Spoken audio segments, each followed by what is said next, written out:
ACCUSTATS Video Productions features A View from the Top. A View from the Top, which brings you live from Miller Time Billiards in Moline, Illinois, the McDermott Willard 9-ball open. The sponsors for this event are McDermott Manufacturers, Willard Scuppers, and Miller Time Billiards. At this time, you may ask yourself, what is A View from the Top? A View from the Top is designed to offer our viewers a blow-by-blow description of the tournament's feature matches, and at the same time offer you an analysis of the decisions that are made along with the available options that should be considered. How do we do this? Simply by entering the minds of the game's most accomplished players. As our feature match unravels, our experts will evaluate the performance of the players and then share with you their invaluable insight into the concepts, strategies, and other interesting points. So sit back and enjoy this entertaining and enlightening experience. My guest is Mark Wilson. He's a very insightful man. He knows quite a bit about the game, extremely knowledgeable. Mark, this is the semifinals, and this tournament started with 39 players, and now we're down to 3. And let's talk a little bit about the 3 players that are left in the tournament. Johnny Archer being the youngest player on the tour today, with the exception of Dennis Hatch. Mike LeBron, on the other hand, he's the veteran of the game. We're just waiting a minute here on the commentary. We ready to roll here? Okay, ladies and gentlemen, I'd like to draw your attention to table number 3. We started the tournament with 39 players. We're down to 3 left. These 2 gentlemen have 1 loss, the winner of which will proceed to the finals and play Mr. Mike LeBron, who is undefeated. Our first contestant is from Meta, Georgia. He's the youngest player on the tour today. Somebody has to check his ID, make sure he's legal. Anyway, I'm just kidding him. He's a funny thing happened to me on the way home. Scott Smith is now making the announcements of the players that are competing for this prize. And as soon as he's done, I think we'll continue then. Buddy Hall must fall. The only one that can do it, little Johnny Archer. Give him a hand. Johnny Archer from Meta, Georgia. This tournament puts him back in the top 10. His opponent, a former player of the year. He owns a billiard room in Metropolis, Illinois. Would you please welcome the rifleman, Mr. Buddy Hall. Buddy Hall and Johnny Archer. Gentlemen, you may knock for the day. Good luck. Winner plays LeBron in the final. Okay, let's get back to what we were at before, Mark. Now, Mike LeBron is the veteran player of the tour at 56 years old. So we have a kind of a fine... So, like I was saying, Mark, Johnny Archer is the youngest player. Mike LeBron is the oldest player. And Buddy Hall, on the other hand, is probably the game's greatest player. So we have quite a contrast of styles and people out there in the semifinals and also the final match.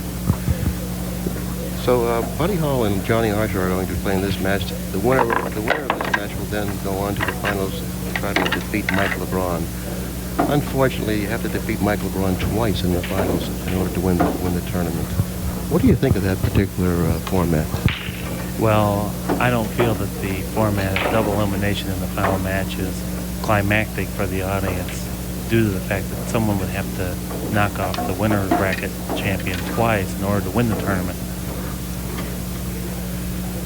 Well, I totally agree with that. I feel that once a loser fights his way and claws to the tough loser's bracket, when he finally does reach the final match, I think that he's paid his dues and he should only have to defeat the winner one time, because he's probably mounted several extra victories.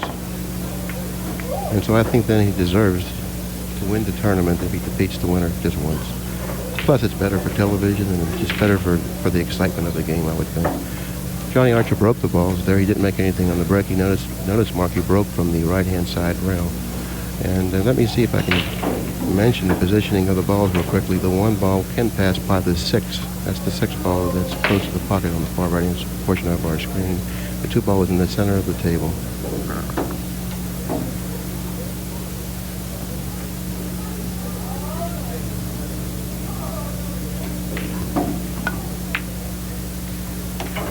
Buddy Hall has been playing with possibly the most confidence he's had in quite some time. I mean, when Buddy Hall has a confidence, you know as well as I do that he's practically unbeatable, because his dexterity, his touch, and his ability and knowledge of the game was going to take him a long way. On paper, Buddy Hall is the prohibited favorite. However, what Johnny Archer will have to do in this match to win is make balls on the break and take advantage of all his opportunities he gets to run up the table. The 3 ball is the ball resting on the short rail in front of the screen here. The 4 ball is the ball that might have him hooked. No, I think he can hit the top portion of the 3 ball, but I don't think he can hit it on the left-hand side, so therefore he doesn't have very many options at this point. What I think we'll see Buddy do here is go ahead and use a stop shot, slide the cue ball over there on the bottom rail to the left-hand side of the screen, not banking the 3 ball down to the other end of the table.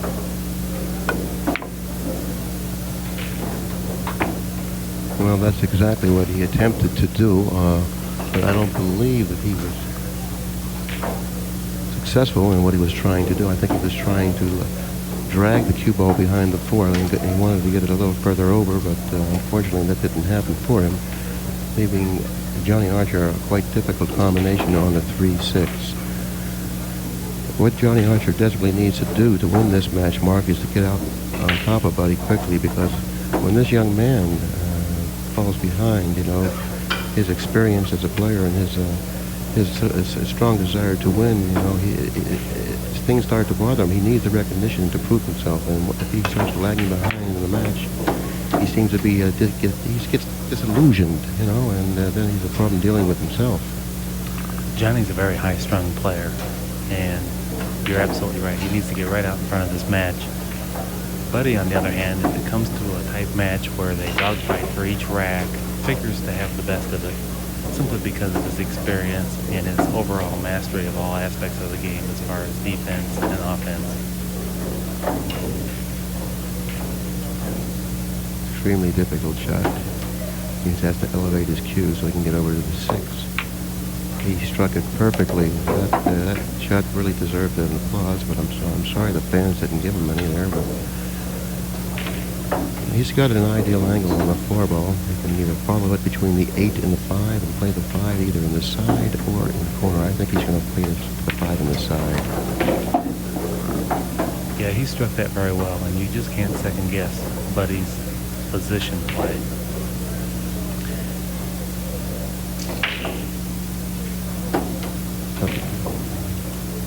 The 6 is on the top rail.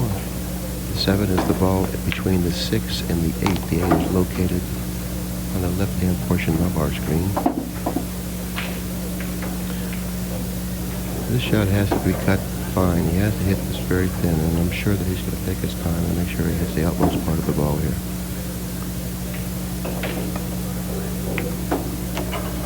Very nice. Speed is perfect. Buddy Hall looks like he's continuing his winning ways in game number 1 here. Yeah, the first game of any match is very important. You want to get off on the right foot. Establish yourself in the match. I believe what is running through Mr. Johnny Archer's mind right now is what happened to him yesterday when he played Mike LeBron.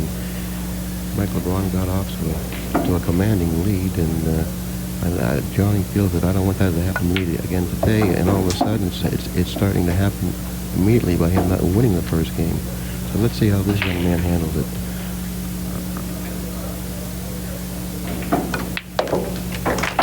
Well, Buddy's playing well right now. He's the type player that can dominate the match. One thing for Johnny is not to be disconcerted by the lack of opportunity at the table early in the match. That's very true, Mark. Buddy's going to break the balls probably about 1/3 of the way off of that long rail around the first diamond.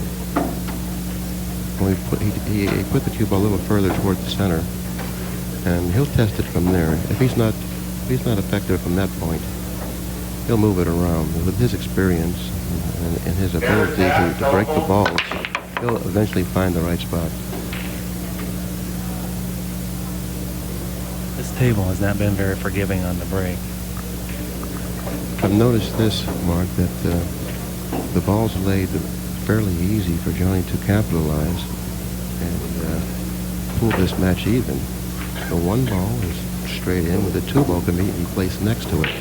The 3 ball is the ball that the cue ball is next to. The 4 and 9 are straight in the corner pocket, so all he has to do is get the right angle on the 2 to get to the 3, and he'll win the second game.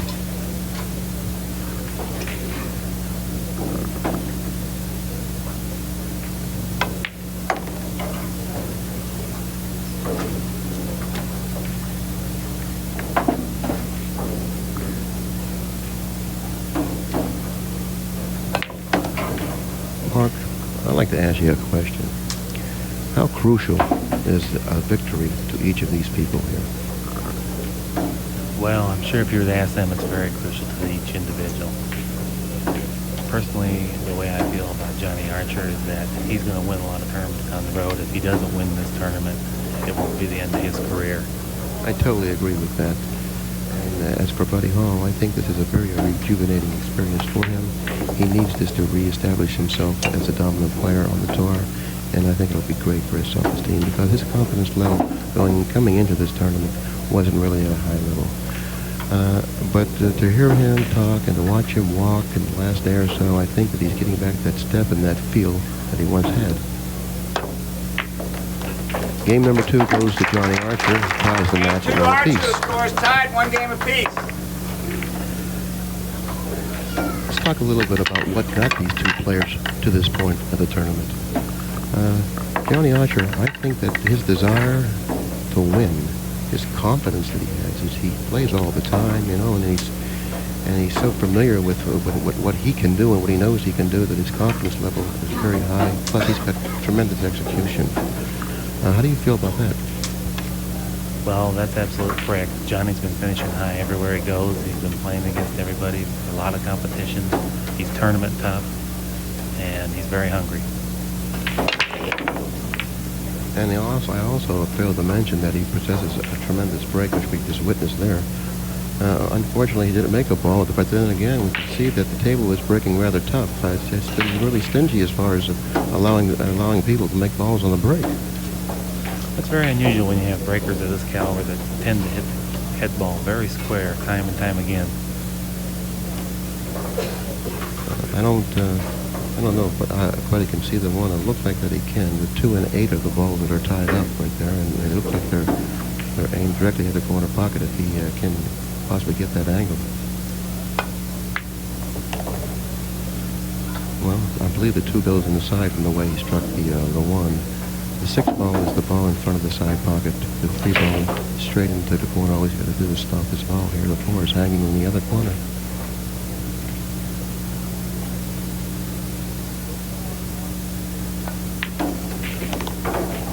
The 7 ball appears to be the problem with this rack. The 7 ball's right on the end rail near the 9 ball. That's true. It might even be a consideration of his right now to go into the balls only because the 4 ball is hanging in order for him not to get a shot on the floor, he would have to be very unlucky. I think he might even go into him. The 9 ball is the right ball to go into.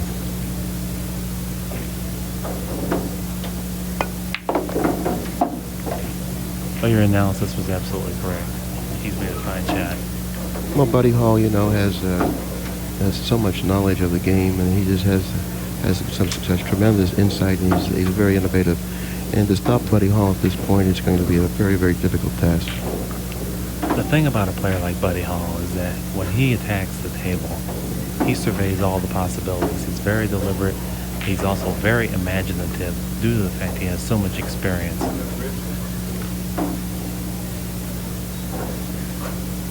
Scott Smith is going to view this shot for a possible foul. Anytime you shoot over a ball with the bridge, there's a possibility of fouling the ball. And as you see, it was quite a difficult shot, regardless of how easy it may have seemed or have appeared. I believe he hooked himself behind the 9. Now, this is very uncharacteristic of the way this man plays. Well, shooting over a ball, his cue was in the air, and he cued it with high, and that tended to deaden the speed of the cue ball coming off the end rail there.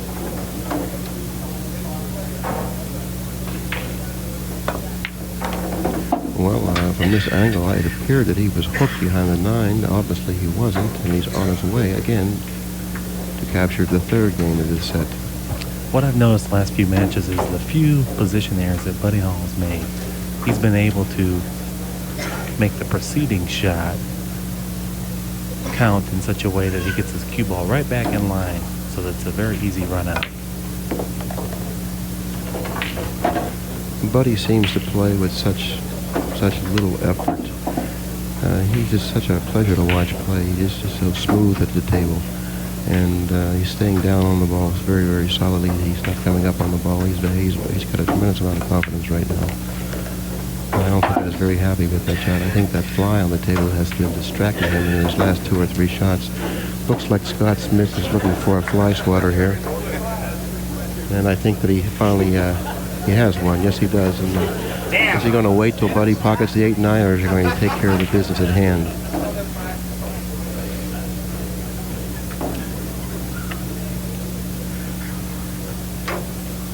I'd like to elaborate a little bit about the table conditions. Bill and I discussed the idea that this table is ideally suited to Buddy Hall's style of play due to the cloth conditions, the liberal pockets, the ease with which you can hit the cue ball and move it around the table. That's absolutely true. Okay, it looks like Buddy Hall is going to take care of his job right here, and if he does, he will then take a 2-1 lead in this match. Now I think Scott Smith is going to take care of his job. He's hunting down that fly now. Look at him up there. Prior to the match, I asked Buddy Hall what type of a game plan he had coming into this, and he said that he was just going to run out. Well, I think that that's probably the most effective game plan one can have, and I think he just told you exactly what was on his mind and what he intends to do. That's very true. The point I'd like to make is that oftentimes players enter a match with solely that in mind, that they're just going to get up there and run out, and you need to have a little more preparation to be fully prepared to play a match. Occasionally the balls don't roll your way, or maybe you make a couple early mistakes and don't get the opportunity to run out right away, in which case you have to have the mental tenacity to lay back and wait for yet another opportunity to go ahead and assert yourself at the table. Well, that's extremely true and very well put, very well put. Which brings me to the question is, what can stop Johnny Archer? I believe what can stop Johnny Archer at this time is his inexperience and the fact that he does have a lapse of concentration at times when things don't necessarily go his way. Just like you mentioned, that the tenacity that Buddy Hall possesses is what's going to keep him there and keep him winning. And on the other hand, Johnny's inexperience and his lack of concentration is probably what might stop him if he is going to be stopped. I believe the only thing that can stop Buddy Hall, on the other hand, is bad luck. And if the pressure mounts to where he can't handle it with his nerves. But I don't think that's going to happen. He seemed extremely solid at the table with a lot of confidence. Well, he made a nice shot on the one. The first shot of any inning is very crucial so that you establish yourself at the table and gain control of it. Absolutely true, and it's very, very essential that when you're behind 2 or 3 games to nothing, that you get a very easy shot to start out with, so you can shake the jitters and continue on your way.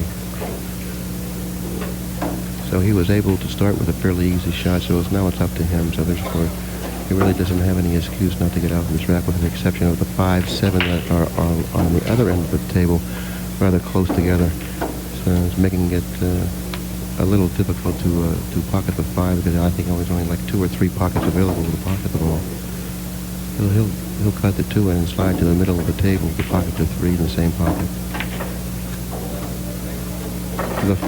One of the things I appreciate about Johnny Archer's game is that he really takes the time to size up each shot and look right down the middle of the object ball to the middle of the target in the pocket that he wishes to hit, and then goes back to the cue ball and lines up real precise to begin with and goes ahead and executes the shot.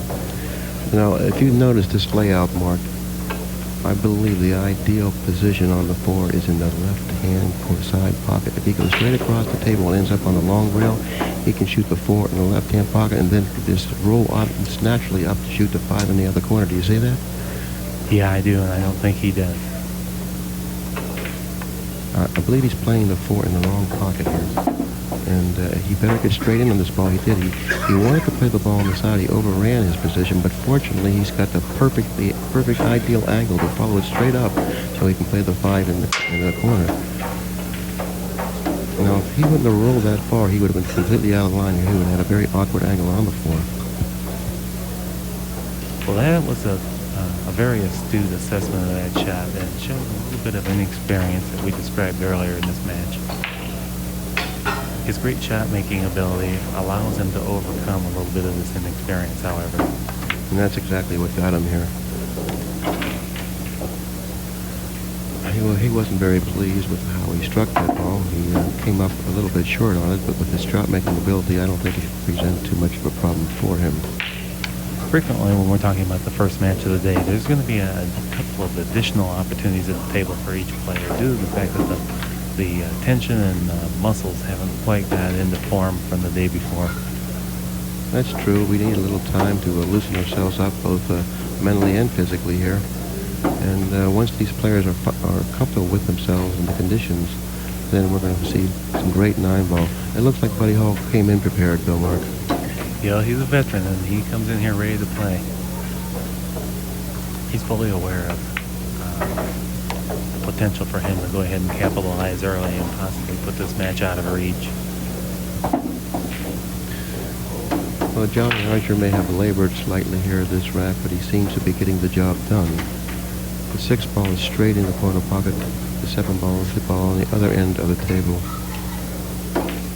What he needs to do here is just practically stop his ball, or even just come back as a slight bit to maintain that ideal angle on the 7, so we can go to the bottom rail and back up the table.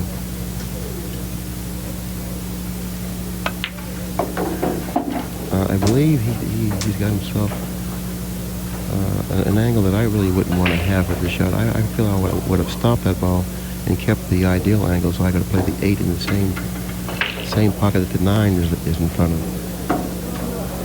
The strength in Johnny Archer's game is not in his position play, but in his tenacity at the table.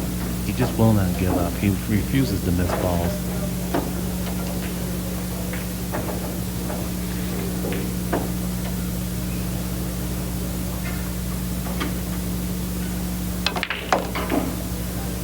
Johnny Archer offers a refreshing single-mindedness to this approach to each shot.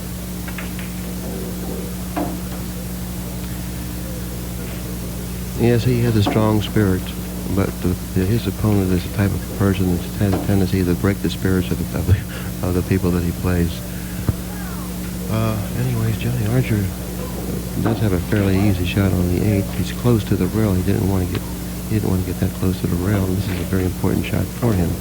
He has to stop his cue ball. Let's see if he elevates the stick. Well, by doing this, he's increasing the difficulty of the shot. But no problem for this eagle-eyed young man.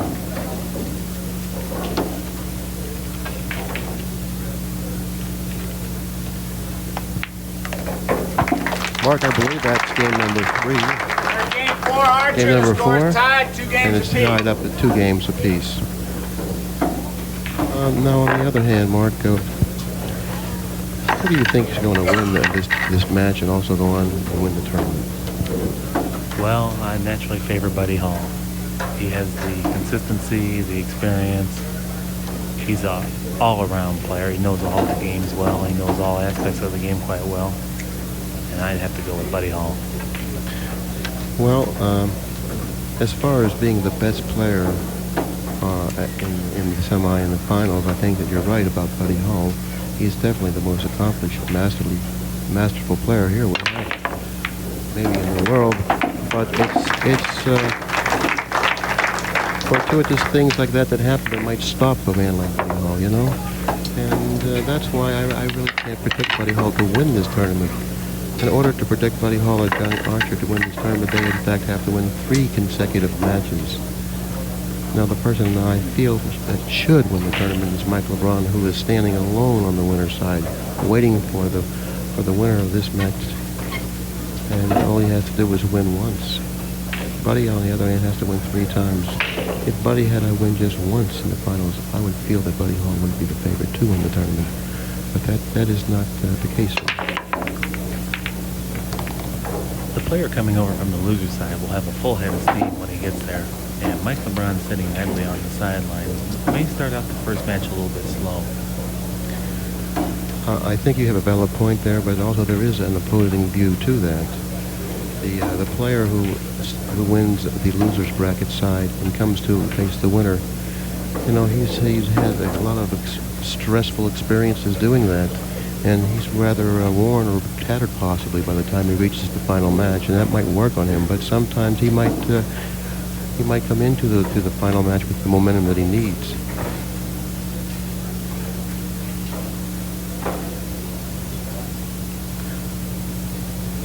Johnny Archer pocketed the ball on the break, breaking from that rail. He had a shot on the 1. And the angle that I see here indicates that he might run into the 8 or possibly the 7. So let's see how he plays it here. Oh, he hit it perfectly. He went in between the 7 and 8. Those are the 2 balls that he went in between. Now the 2 is in front of the side pocket. The 4 is located on your lower left-hand portion of the screen. And the 6 ball is the ball on the upper right-hand portion of your screen. The shot that Johnny just made is the exact type of shot that sets him apart from many of the lesser experienced players on the tour.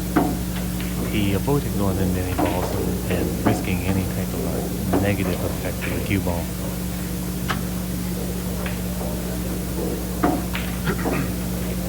How do you think he'll play the 6 to the 7? Well, playing the 6 to the 7 is going to be quite... The 7 ball is the ball that's located on the long rail next to the 9. The 7 can be pocketed in the side pocket. And it also naturally can be pocketed into the corner where the 6 is. I'd have to try to study this for a while because this is something that needs a lot of deliberation here. You have to make sure you don't overrun the 7 because you might get hooked behind the 9. The kind of shot maker that Johnny Archer is, it really won't matter which angle he gets on the 6. He has the opportunity and the skills necessary to make a position on the 7 that will make it very capable of running out the table. Well, there's 2 possibilities here.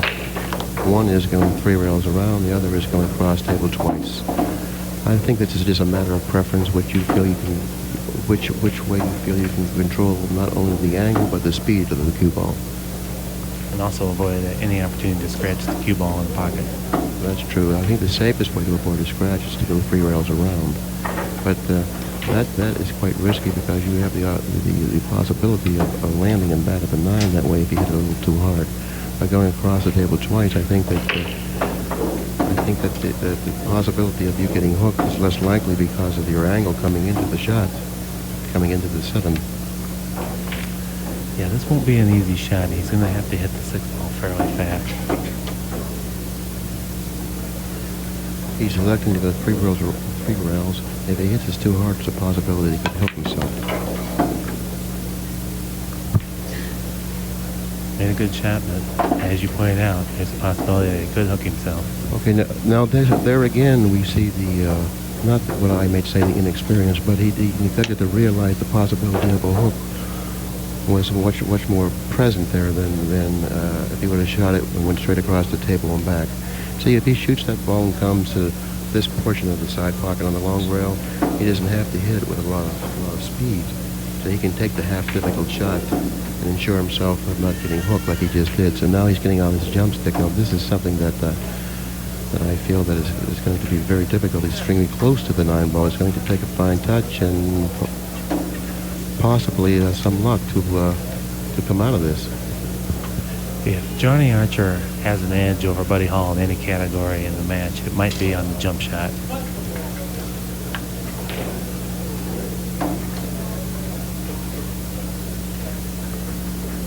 Notice that he's aiming it before he elevates. This gives him a good line.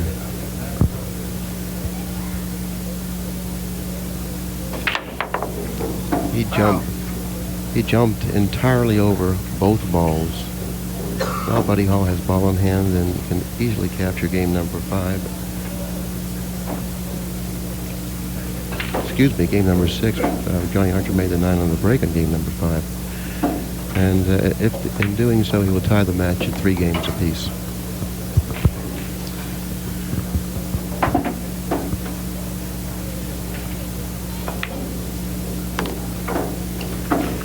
No, this is what we were discussing before, Mark, about Johnny's inexperience and how what can stop him. Now, if he allows what he did, this error, to bother him, and he loses his concentration and confidence, That's one of the things we can't allow that to happen to himself at this time. 3 games apiece. This is the same juncture in the match that Buddy Hall and Mark Jarvis were at yesterday, when Buddy started to assert himself and go ahead and pull away in the match. Buddy seems to have pulled away in just about every match he's played. I've noticed by looking at the flow chart and the scores that I don't believe there's anyone that has gotten over 6 games against Buddy Hall in his last 5 performances. I would think that Johnny Archer is fortunate right now at this stage of the match to have 3 games. I don't believe Buddy Hall has missed a ball that could have been pocketed, but the fly seems to be bothering him again. We sure have a contrast in breaking styles here, don't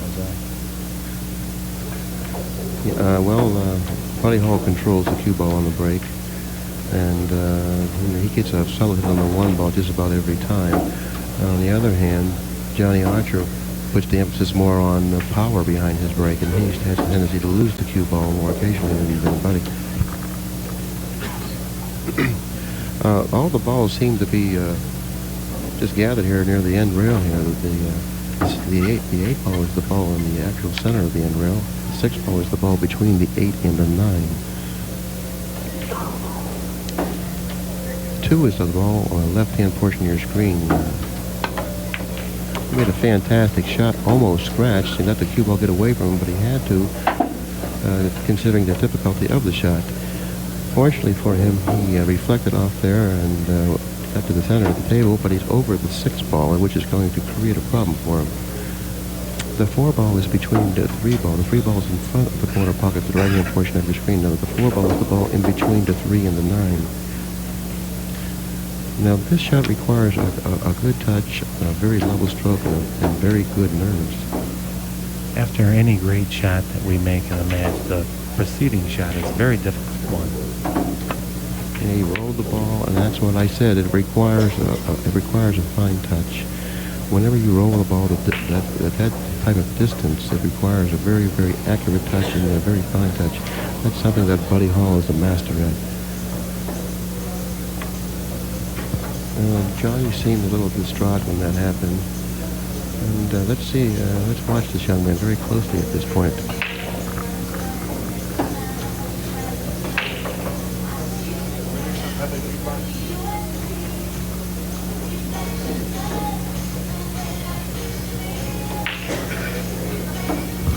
Buddy's looking to capitalize here on this opportunity.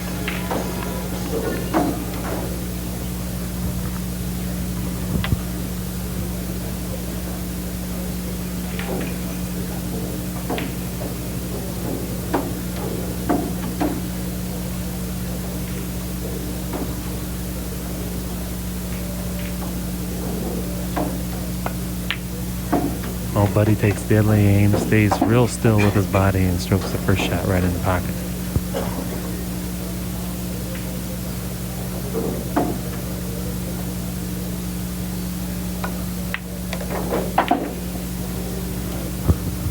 Now, this was a shot that Buddy didn't like very much. What he wanted to do was shoot the 4 with the angles to knock the 9 and 6 clear from the bottom rail, and then go 2 rails and out.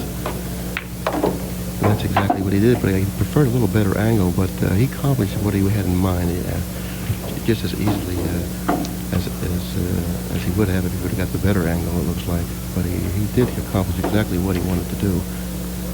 When you have to agree in the last couple of days, when you watch Buddy Hall get just a tad bit out of line, he sure has the ease of finding the right position on the next shot.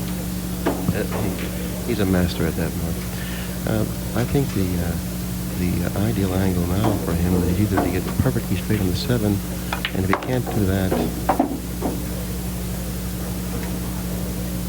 he overran it slightly. It's going to create a problem because now he's going to have a really awkward bridge here on that rail there. The rail's going to hamper his bridge. But he'll draw this ball back on the other side of these balls, the left-hand side of them. He hit it fairly good, but not good enough. The shot had a long way to travel before it reached the pocket, and it was a very missable ball. He missed it, but fortunately he didn't leave Johnny too good of a shot. Johnny's on the rail and practically had a straight-in shot on the 7. This is the type of a shot that demands a lot of concentration and a very accurate hit with a follow-through stroke. You must get the cue ball through the 7 in order to get back down the table for the 8. This is the difficulty of this shot. The difficulty of this shot is very, very, very difficult. On the previous shot by Buddy Hall, he had to elevate the cue. He had a little bit of bridge problem, and anytime you have to elevate the cue, that really diminishes your accuracy. Consequently, when we train young players, we insist on level cue at all times, give themselves the biggest target possible to hit. That's very well put, and the more level your cue is, the more apt you are to pocket the ball. Now, Johnny hit the ball fairly well. He got very fortunate to make the ball 2 rails inside, but then again, he got unfortunate to hit the corner that thrust him back to the center of the table. I don't know if he has very many options at this point. Let's really take a look at this. I think he's going to study it for a while himself. Well, on the previous shot by Johnny Archer, he had a little bit of body movement, right, in conjunction with the stroke. And I think he did that to try and generate a little more power as he does on the break, but it sure diminishes your accuracy. That's exactly right. And this shot right here, I don't think there's a solution to this shot other than just to try to cut it in. I don't see any safeties available. I think you either have to do one of 2 things. You have to either just hit the 8 into the rail, maybe possibly it might go in the corner off the 9 with a high ball, or possibly just go ahead and go rail first and try to spin it in. If you miss it that way, the 8 has a possibility of hitting the long rail and coming back toward the middle of the table where it is about right now, maybe up a little bit from that.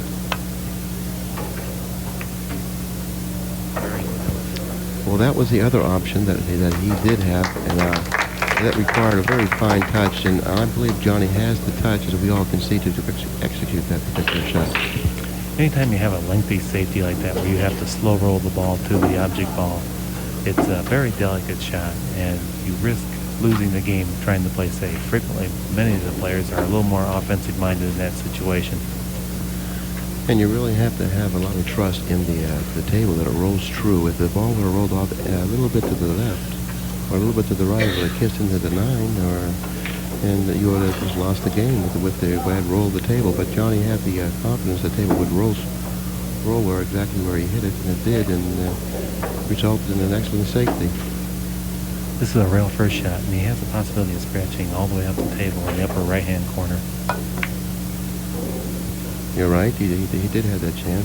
He struck it fairly well. It looks like he's going to concede this game. And Johnny Archer then will take a 4-3 lead in this match. After 7 games, Archer leads 4 games to 3. Well, I think that we saw a fine example of Johnny Archer's safety play there. Yes, you made note of that yesterday about how good a safety player Johnny Archer is, considering his age. Usually, when you find a player that's as young as Johnny, I believe Johnny's 20 years old, he doesn't really possess the knowledge and insight into safety play. But this young man certainly has a lot of savvy and a lot of knowledge as far as considering his age. When we talk about safety play, Johnny Archer is every bit as qualified to play initial safety as Buddy Hall. He's very knowledgeable in that. The area of defense that Buddy Hall has the advantage is secondary safety shots. By that I mean your kick save, kicking a ball to an advantageous spot, or kicking a ball to possibly make it. Hey, I agree with that totally, and along with the discretion on when to play safe. Made a very nice shot. The balls that he went in between up there are the 7 and 8. The 7 is located on the bottom rail. Now the 3 ball is the ball next to the 2 ball on the bottom rail here, and the 4 ball is in front of the side pocket.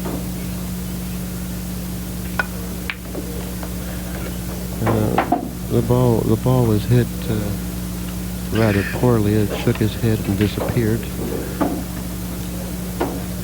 And Buddy's going to have to put a little bit of right-hand English out. I don't know what he's going to do with the shot, but I can't see the angle real well. Looks like he's going to try to follow up between the 5 and the 6. Quite well. And it looks like that's exactly what he did.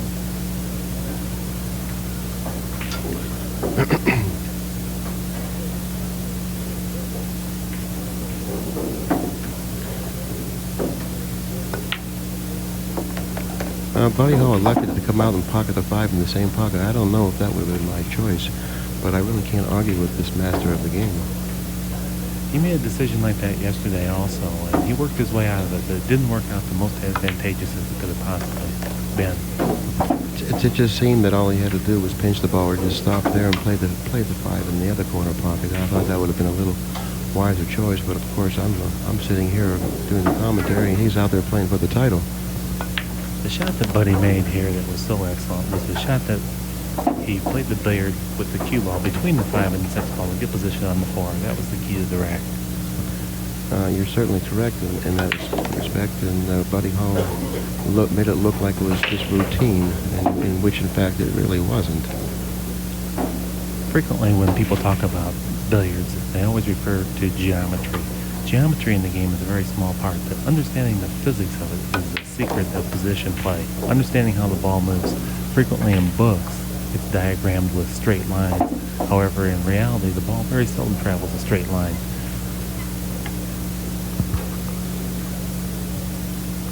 Well, that was very enlightening, and I'm sure that the people and the viewers really appreciate you sharing that with us. Well, Buddy Hall takes care of game number 8 in this match. Again, 4 games apiece. And ties the match at 4 games apiece. That's really not an echo that you hear behind me. I'm an echo of what you have just heard. Now, that's Scott Smith. He's the tournament director. He's doing a very fine job here at Maritime Billiards. And his job is to announce the score of the game along with announcing the players, taking control of the tournament, the flow chart, and many other things. He's doing a very fine job here. That's sort of a thankless job also. The tournament directors are not a visible character if everything's going well. You don't see him making a lot of bad calls for the upsets of both players and creating any kind of chaos. Well, Buddy Hall broke the balls and he pocketed the ball on the break, but he didn't end up with a shot on the 1. The 9 ball is the ball that has him hook on the 1 on the other end of the table. The 8 ball is the ball beside the 9. Now, if you notice, we have a group of balls on the left-hand rail.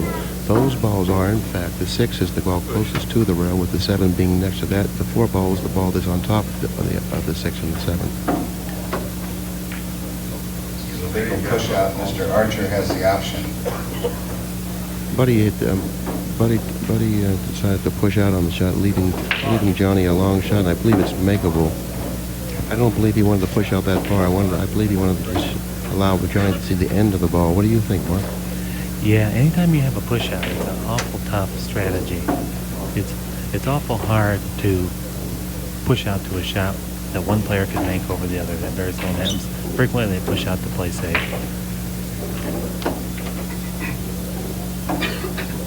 The 3 ball is the ball in front of the cue ball now.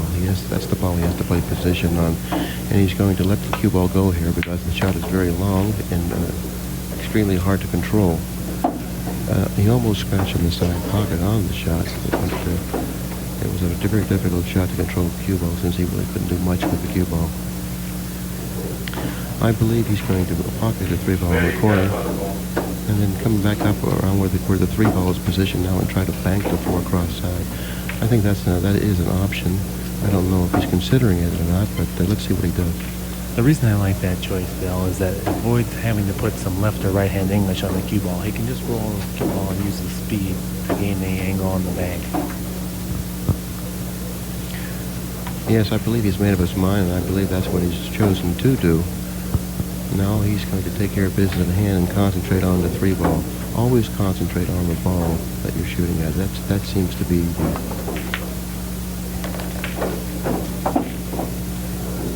the most important thing in this game, is to always concentrate on the ball that you are pocketing.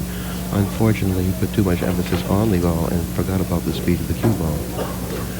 Frequently in match play, when you're feeling stressed, your mind tends to wander between the score, what the objective is with the cue ball, and pocketing the ball. The game's simply too difficult to allow your mind to wander between executing the shot and the decision-making phase.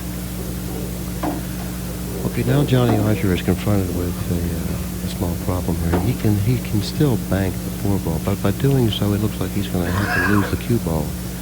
What I mean by that is the cue ball is going to have to travel in a direction that he really doesn't want it to. And doing so, he might lose it and might lose position on the 5. Or he could elect to play some sort of a safety here by thinning the 4 and trying to go off table, possibly behind the 9. Let's see what he tries to do here. Well, he hit the shot that you just described, and he hit it quite well. Got the cue ball on the end rail, so that even if he had left some type of a shot, it had been long and difficult to cue for Buddy Hall. Well, he obviously chose the right shot and executed it perfectly. Now Buddy Hall is at the other end of the table alone with nothing to shoot at. I don't know if Buddy has a jump stick, Mark. I mean, this is where I would think that you would take out your jump stick, because you can jump over the 9 ball and get a good hit on the 4. He might be looking at kicking it, as he is. He really isn't a jump shot expert like Johnny Archer. No, and many of the players are intimidated by jumping on Simona's cloth. Simona's cloth's very thin, doesn't seem to jump near as well as the commercial grade. Now, what we just described as far as the jump stick has showed up here, the advantage, Mark, of using the jump stick and knowing how to use it is extremely vital to obtaining victory in a lot of matches. Now, there, for instance, Buddy Hall kicked at the 4-ball. With the jump stick, there would be no possible chance of him missing the 4-ball and giving Johnny Archer ball in hand. The only bad thing about the jump stick is occasionally you jump off the table using it. But then again, it all depends on how well you can use it. Now, Johnny has ball in hand, and I believe if I was Buddy, Mark, I would learn how to play with the jump stick and try to find me one. Being the veteran player that he is, he's very used to kicking balls, and he's more familiar with the kick shot than he would be with the jump shot. Well, I believe this is an area that he really cannot be that stubborn in. I believe he must eventually go to a jump stick if he wants to protect his leads and to ensure victories in certain matches. In the meantime, Johnny Archer really doesn't like his position. It looks like he's landed exactly straight in on this ball.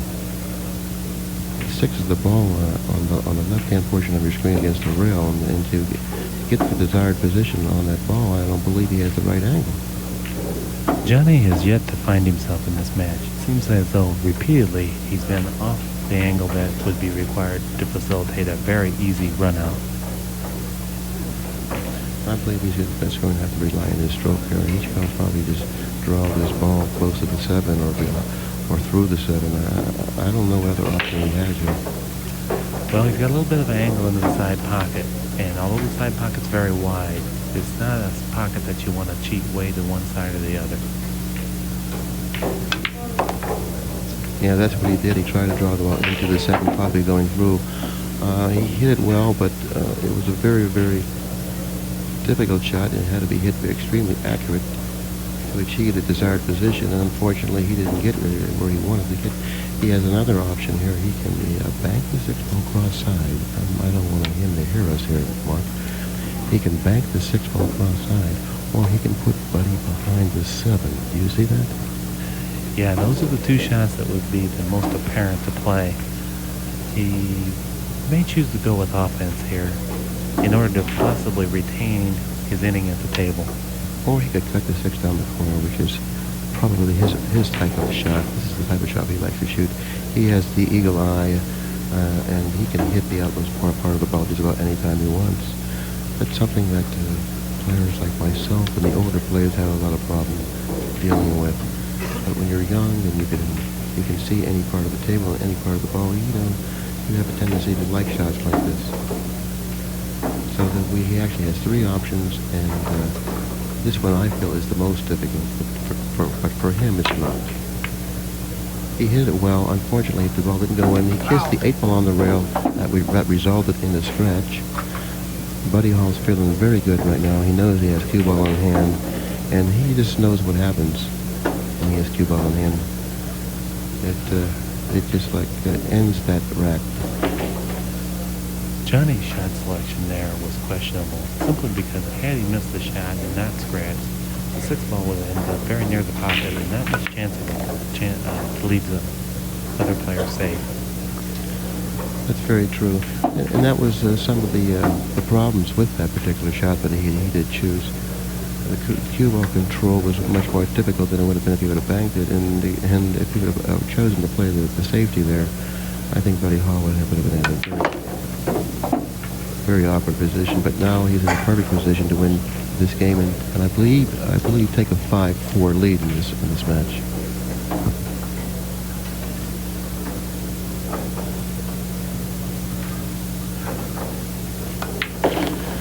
So that, what we might call mistake on Johnny Archer's part, is a two-game swing here. Instead of him having a 5-4 lead, Buddy has a 5-4 lead. And Hall scores all 5, Archer 4. And it's awfully hard to expect to beat a player as accomplished a player as Buddy Hall is if you're going to make decisions like that.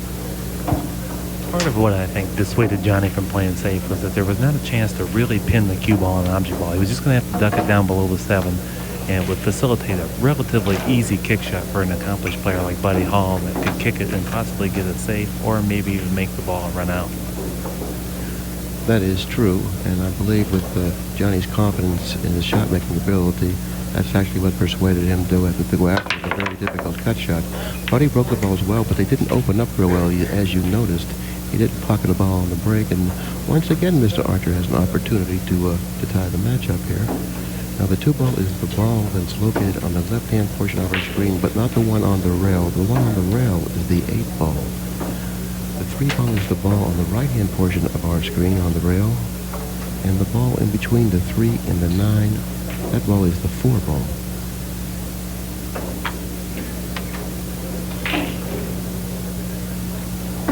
This appears to be a testy little angle in the side pocket here for the opening shot. Yeah, anytime you have this type of an angle going into the side, it seems like it is very testy. And when you make the ball, provided that you do, you're certainly glad that it's over. Johnny's checking out the 4-ball right now. He wants to make sure the 4-ball clears the 9 into the corner pocket near the 8-ball. There's a possibility he may be checking out the billiard on the 4-9 into that pocket. I don't know from this angle if the 4 will pass or not. If the billiard's an option, the 8 may also increase the size of the pocket there. Yes, he was definitely checking out the billiard because now he's looking to play the 4 on the other end of the table, on the as far furthest corner. So therefore, he was looking at the billiard, and the options that he has here, Mark, is to play the 2 and draw back a little bit and go into the 9 with the cue ball, or play the billiard, or play the 4 in the pocket that he was looking at playing it in. But playing the 4 in that pocket, he has to have precise accuracies with the cue ball because the 5-ball is located on the rail on the upper left-hand portion of our screen. And he'd have to lay really good on the 4-ball to get to the 5. Watching Johnny as much as we have, he has a tendency to avoid going into object balls. He tends to go ahead and accept a little bit more difficult shot and play from that position. That's extremely wise for a player that possesses the shot-making ability that Johnny Archer does have. Very confident, even if he has a tough shot, that he can make it. Okay, now he elected to play the 4 in the corner. He overran it slightly, and he has a straight-in angle on the 4 inside, which, by the way, he's very fortunate to have gotten this angle. Now all he has to do is play the 4 and roll a couple inches up and take the half difficult shot on the 5. Come across table for the 6, and then the 6 is located in the middle of the bottom rail.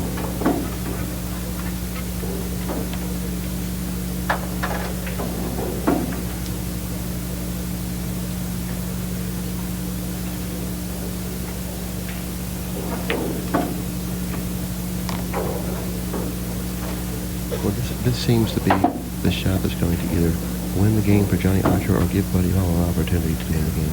If Johnny pockets this ball, the position is natural to come to the 6.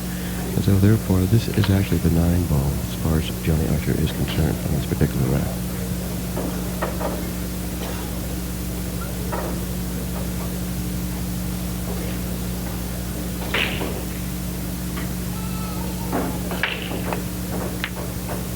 He's hit it very well. One thing I'd like to emphasize to the listeners is that it's clear there's not one single pattern or one single shot for each attempt at the table. One player may play it a more aggressive way, another player wouldn't be willing to settle for that type of a shot. That's very well put. It's just a matter of personal preference many times. And whatever you feel that you can do best, whatever shot you feel you can execute successfully, that's the right shot. Johnny Archer shouldn't really have much of a problem running the remaining balls on the table, and if in fact he does so, he will then tie this matchup 5 games apiece. But what he really wants right here is a fairly straight-in angle on the 8. But if he gets an off angle, he has to make sure that he's close to the 8, because it's a lot easier to play this type of a shot with an off angle if you're closer to the ball. Now he's playing for the more of the straight-in angle, and I believe he stopped in between. Now he doesn't have the angle he really wants, and he is fairly far from the ball, but something like this shouldn't create too much of a problem for him. No, I believe they just use draw and come straight back on the same side of the table as the 8 and play the 9 in the opposite corner. Well, I don't know if he likes that. Like I mentioned before, he has stopped really in between the straight angle in the angle that he needed to go 3 rails around. So he's going to have to use his stroke right here, Mark, and control the cue ball with his stroke, opposed to just with the natural angle.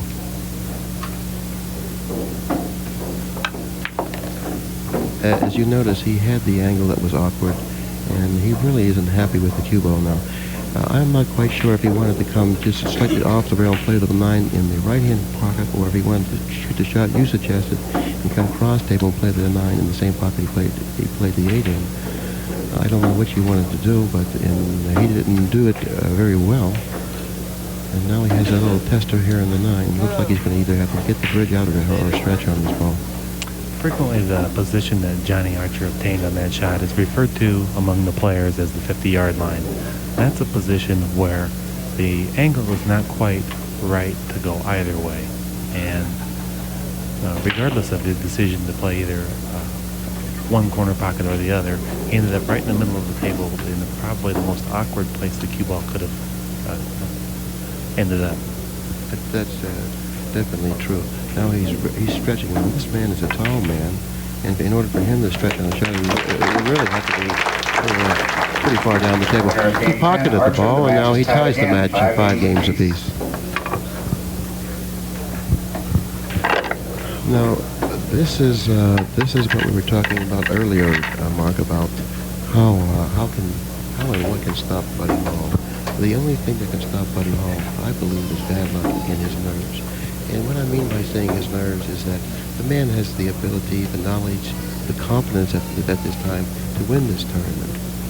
But the nerves that he has right now are a little questionable, because he hasn't won in quite some time. He does feel good about himself, but right now, he's starting to think maybe possibly that, hey, I'm in a dogfight here. And it certainly isn't the types of matches he's been playing where he's had big leads and he's felt quite comfortable at the table. Now he's in a dogfight, and this is where he really has to get himself together and play with the confidence that he knows that he can play with. Well, you're absolutely right, Bill. And as the length of the match diminishes, if you notice here, I'm sorry that I interrupted you, but I think this needs a little attention. He broke the balls. He pocketed 3 balls in the break. The 2 ball is the ball on the bottom rail next to the 9, and it looks like it's lined up maybe just perfectly ideal to make that billiard on the 9. this is a shot that Johnny Archer is not especially astute at. It comes from a lot of experience in understanding intimately how these balls react among each other. The lay of it is such that it shouldn't be too difficult.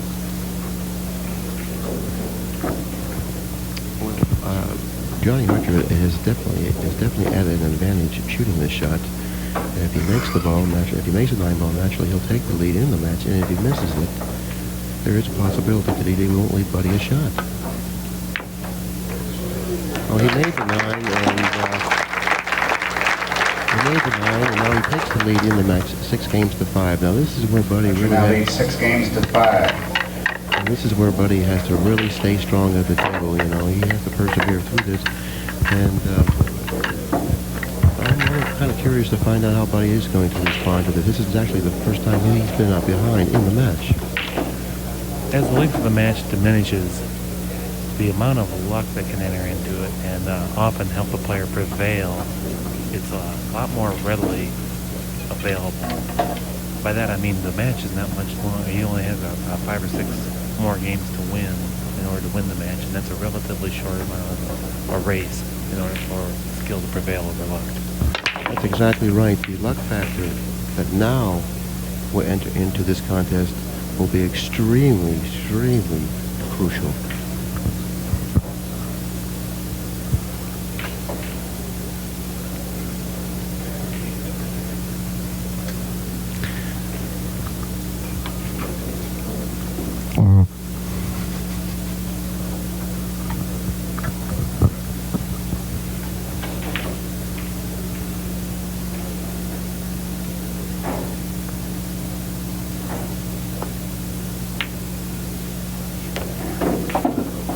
That, by the way, was an outstanding shot. But he rolled the ball the length of the table, shot the one made the one in the corner pocket, and kept the cue ball intact for the 2 in the corner. The 3 balls, the ball was located in between the 6 ball, which is on the bottom portion of our screen, and the 9 ball. He hit that shot very delicately, just skinning the 9 ball or just brushing it lightly. Now what he'll do here is follow where the 4 ball is up the other end of the screen behind the 7 ball. He'll just follow this ball in between the 7 and 8 with a little right-hand English to get him up the table. Very nice. He may have gotten a little awkward angle here. If he's straight in, he's going to have to draw it through the 7, or he's choosing to follow the ball. Buddy Hopper doesn't like to hit balls if he doesn't have to when he's playing position. He now has an ideal angle on the 5. He'll just float the cue ball to the long rail and out to ensure the accuracy of the shot. And preserve the angle to get on the table on the 7. And now he's landed in a very ideal position. But this angle, I think, is going to be a little testy in itself because it requires a very, very full hit on the 6 ball.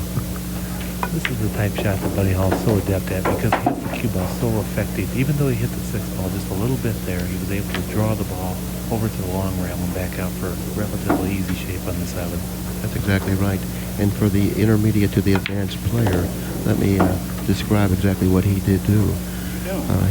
With his powerful stroke, he was able to hit the fullness of the 6 ball, so the cue ball would come more directly backwards, opposed to coming off the rail more sharply. And that enabled him to get the required angle he needed on the 7 ball. I think the opening shot of this rack displayed the will and determination that Buddy Hall possesses and shows what makes him such a terrific player.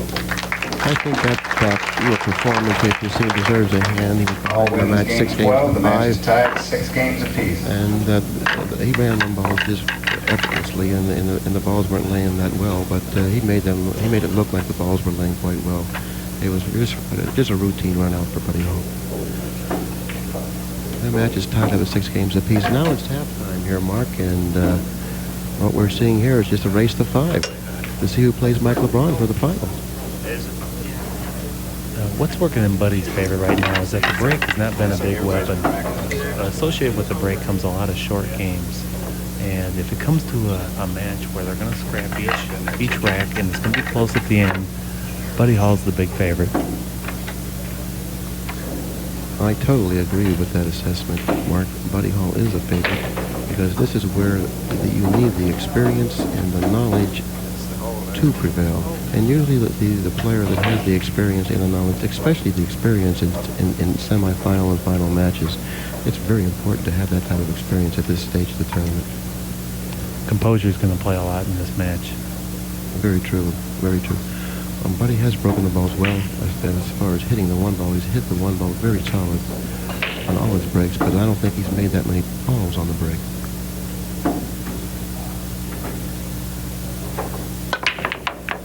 And again, he has struck the 1 ball very square.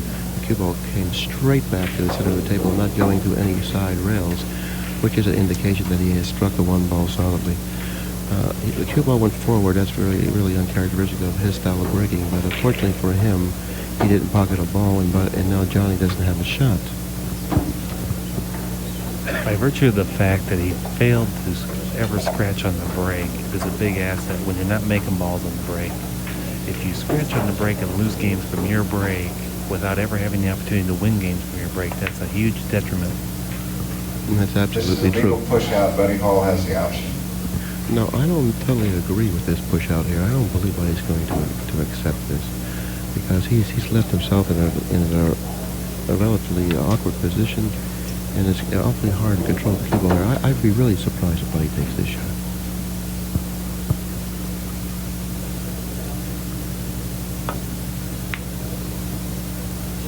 Well, that was an option that I didn't see, and it was quite obvious it was the correct choice.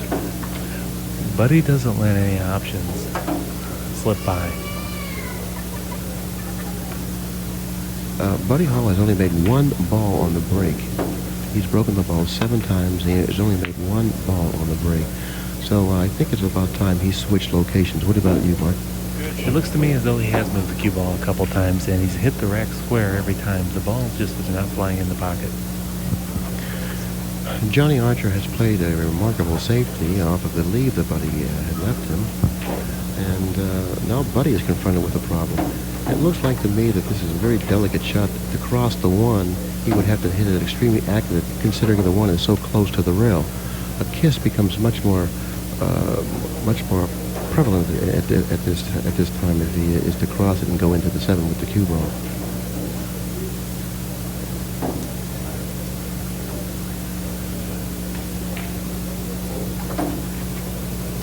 It looks like he's trying to hit the 1 ball thin and bring the cue ball up by the 4 now.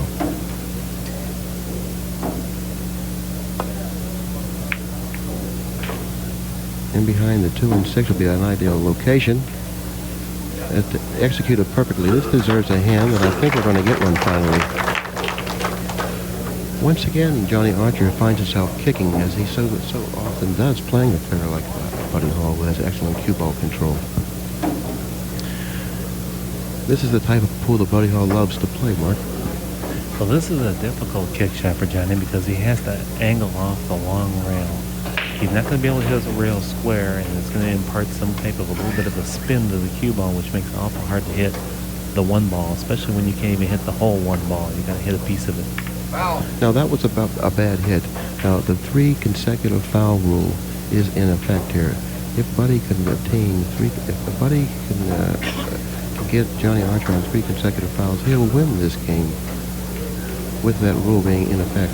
Since the 2 ball is tied up and the 8 and 9 are tied up, I think it's a strong consideration to see if you can get your opponent on 3 consecutive fouls. And I know that's exactly what Buddy is thinking about right now.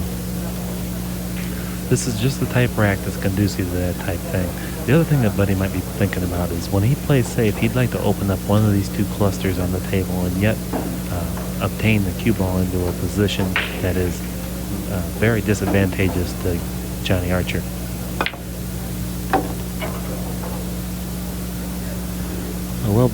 Well, Buddy was a little offensive-minded there. I don't believe that he gave the safety enough thought. I just think he was offensive-minded. I'm not knocking that. I think that it's great to be offensive-minded, and it shows a lot of confidence when you're thinking that way. Also, now the 3 ball is the ball located in between the 5 and 8 and 9, the 2 balls that are tied up together. The 8 and 9 are the balls that are tied up. The 7 ball is the ball on the right-hand portion of our screen by the 9. The 3 ball is between the 5 ball and the 8 and 9.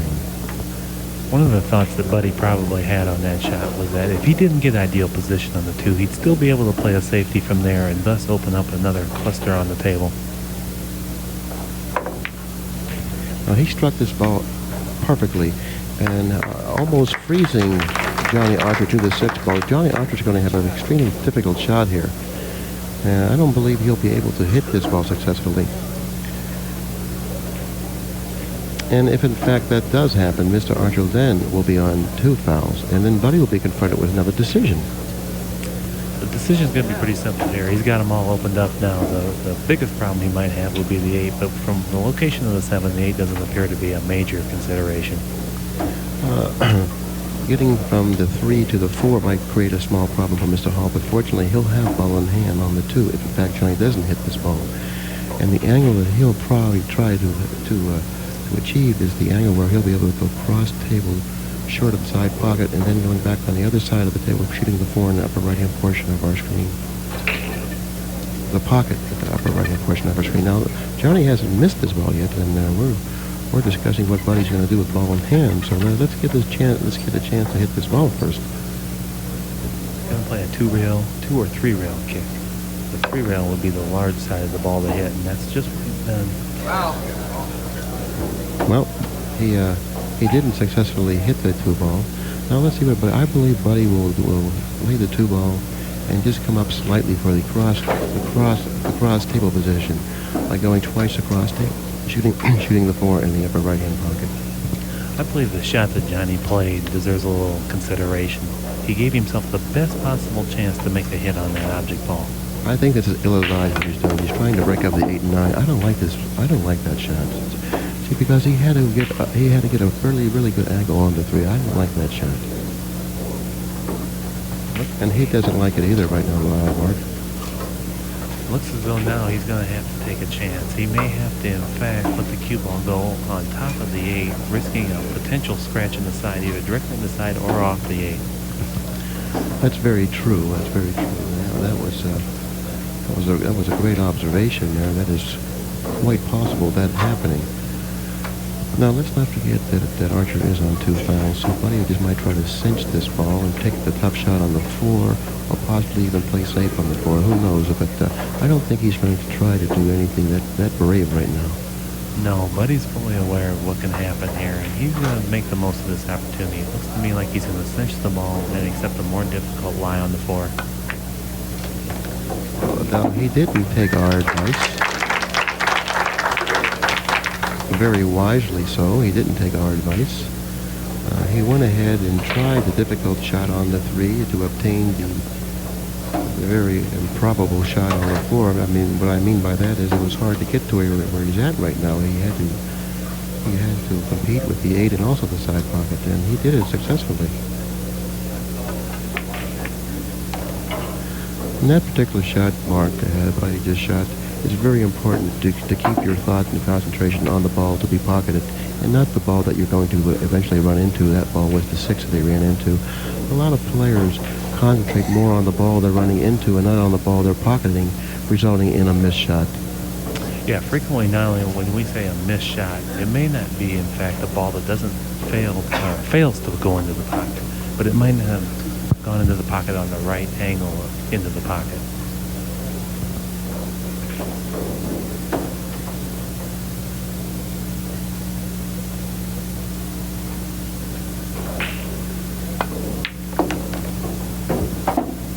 Buddy displayed great stability in that shot.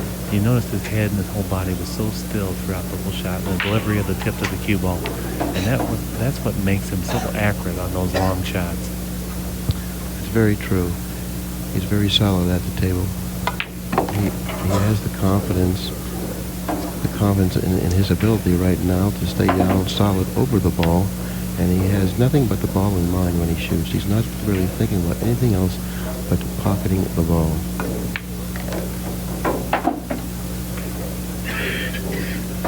It seemed like after he hit the 7 that he might have a problem, but with his fine touch and his accurate control, no problem for a man like Buddy Hall. Buddy's going to forge into the lead 8-6, and a 2-game lead at this point in the match looms pretty large.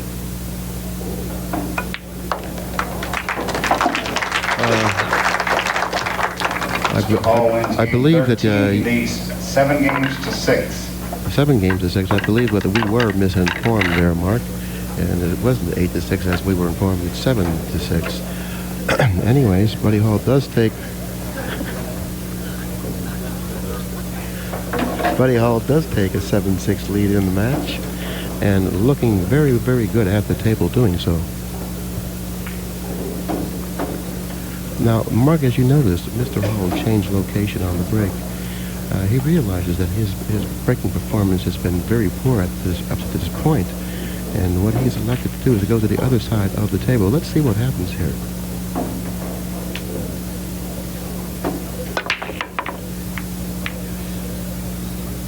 Well, he nailed the break once again, and the results were not advantageous. He certainly did. He hit the break rather well, as he has consistently done throughout the tournament.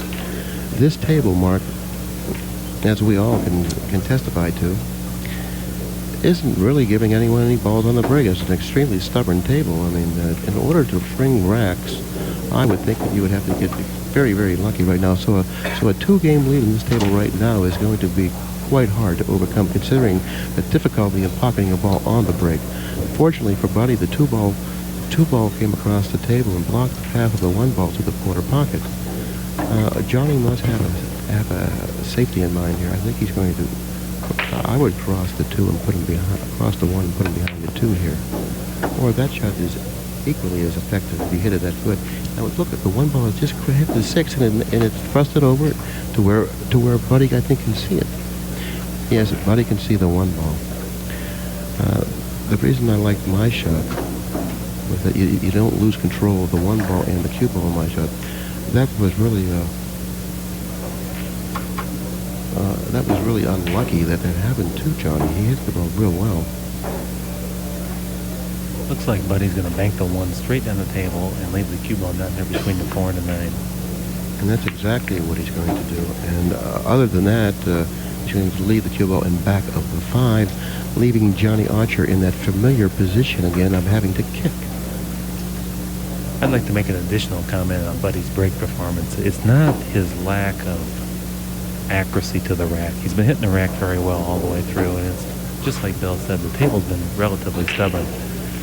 Even the best breakers in the world fail on breaks statistically 1/3 of the time. So you can't always measure your break by the balls that go in on the break, but how well you hit the rack consistently. That's very true, and Buddy knows that this is equally well as you had just mentioned it. Buddy knows he's hitting the balls well. He knows that it just start going in, and there's nothing he can do about that, and he's dealing with that rather well.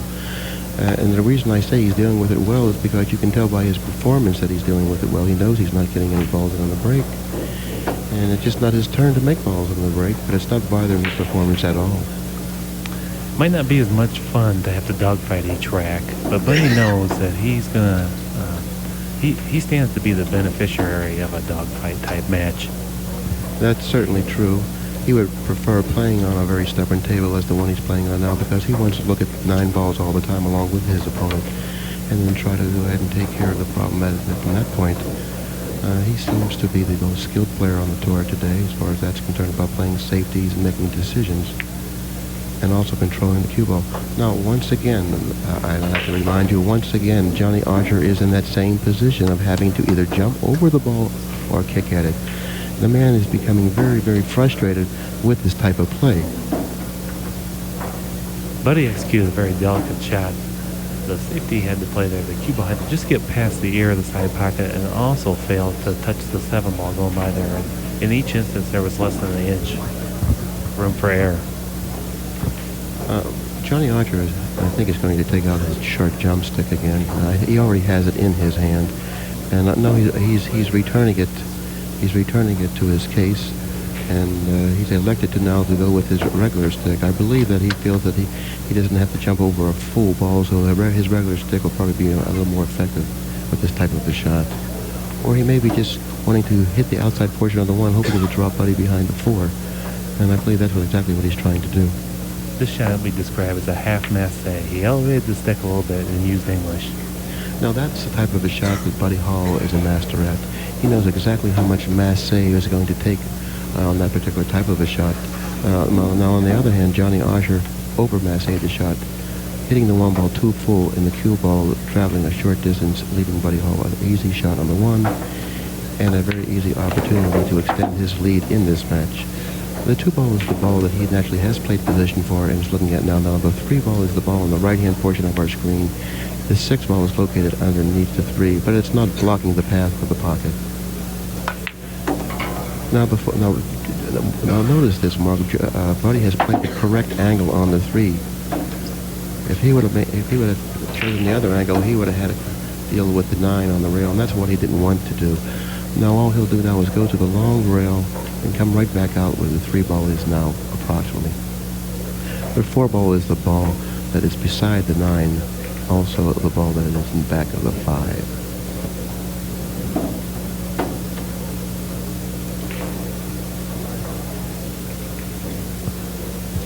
He's going to have to delicately spin this ball with a little right hand English. Now this demands total concentration and a lot of confidence.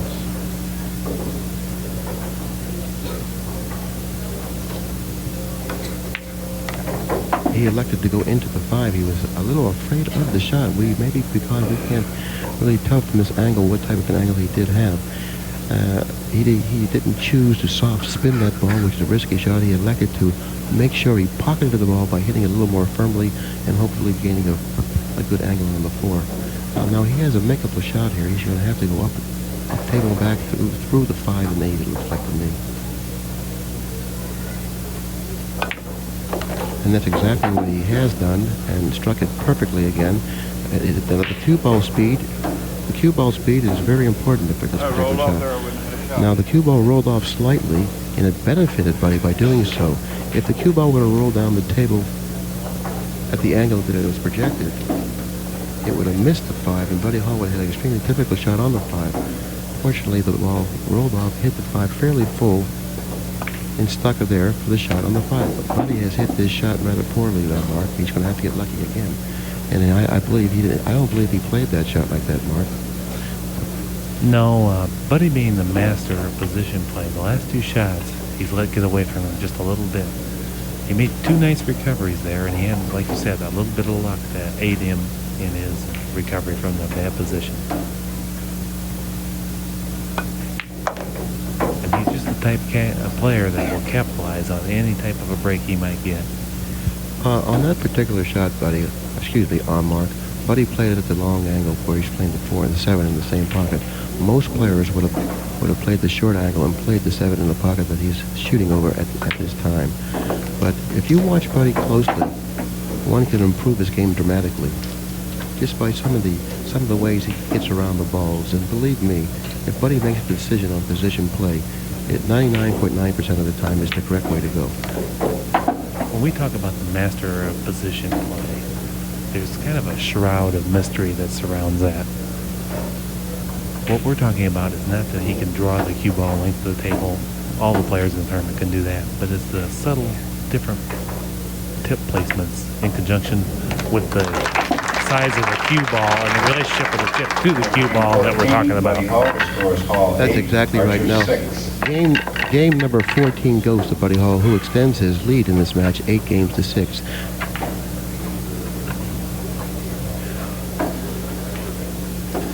Another interesting point, Mark. In the entirety of this match, there has never been a spread of 2 games. This is the first time any player has been in front of 2 games. So therefore, this is something that neither player has had an opportunity to deal with. Buddy Hall has to protect his lead. On the other hand, Johnny Archer has to become a little more offensive-minded, I would believe. And if given the opportunity, he must make good of it. Buddy looks a little confounded about it as to where to put the cue ball to break the balls.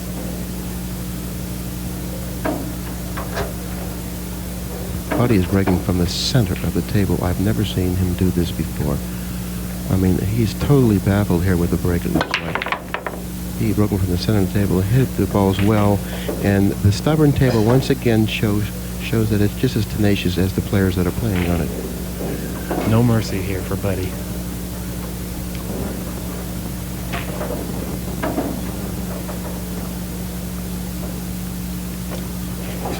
But one thing, Buddy has not become disillusioned with the effect that the break performance has on him. I mean, he's holding up extremely well. He's playing a nearly flawless game.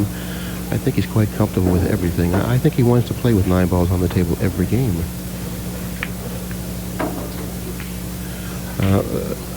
The safety right there was a rather poor one by Johnny Archer. He's down by 2 games, and I think that's signs of a little pressure here mounting.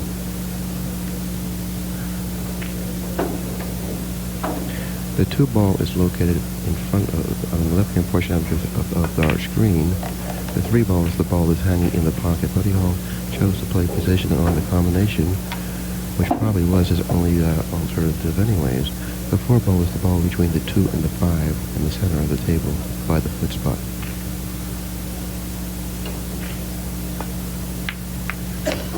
Very good. A very nice knee bend also.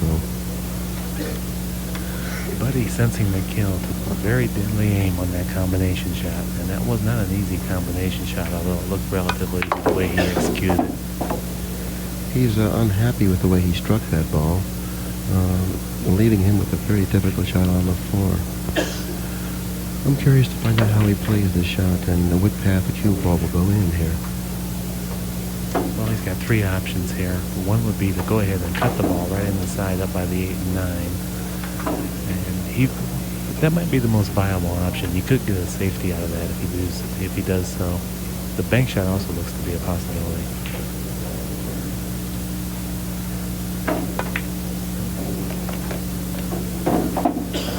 Well, he certainly showed me something there. Yes, I was kind of curious I figured he would play the ball in that pocket, but I was kind of curious to find out what he would do with the cue ball. If you notice, Mark, he didn't allow himself a chance to scratch in the side pocket with that particular shot. A common error inexperienced players, you know, they do make that type of an error, an inexperienced player. And this is something that you must observe and learn from. Now notice the cue ball now. You see the angle he obtained on the 5? He knew that would enable him to do this and eventually run the rest of the balls on the table. That's right. You sure can't win the game if the cue ball's in the bottom of the pocket. That's awfully true. And that's, I want to point out, I want to put emphasis on this particular point, is that I would think that 99.7% of all players would not have chosen to play that shot the way Buddy did. But as we all can see now, it was really the only way to play the shot, providing you were going to play the ball in that pocket. It looks like this is going to be Buddy Hall's game and possibly his match. And he will now extend his lead from 8-6 to 9-6, if in fact he does make the 8 and the 9, which I don't see anything going wrong here. Now he has a 3-game lead, and the way this table is breaking, Mark, a 3-game lead is just gigantic, I would think, at this point. Well, the match has gone just like you said, Bill. Buddy wants to play with all 9 balls on the table, and he's doing so very effectively. On your prediction on who you think will win the tournament, well, I totally agree with you at this point to who will win the tournament. I believe Buddy Hall will win the tournament because this match here was extremely important to clear his path to victory. And once he gets into the finals, he becomes even more tenacious as you see him now appearing.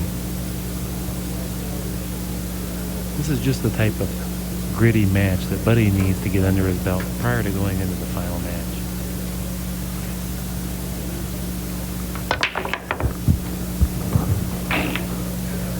Once again, Buddy's failed to make a ball on the break, and he's left Johnny a relatively easy run out.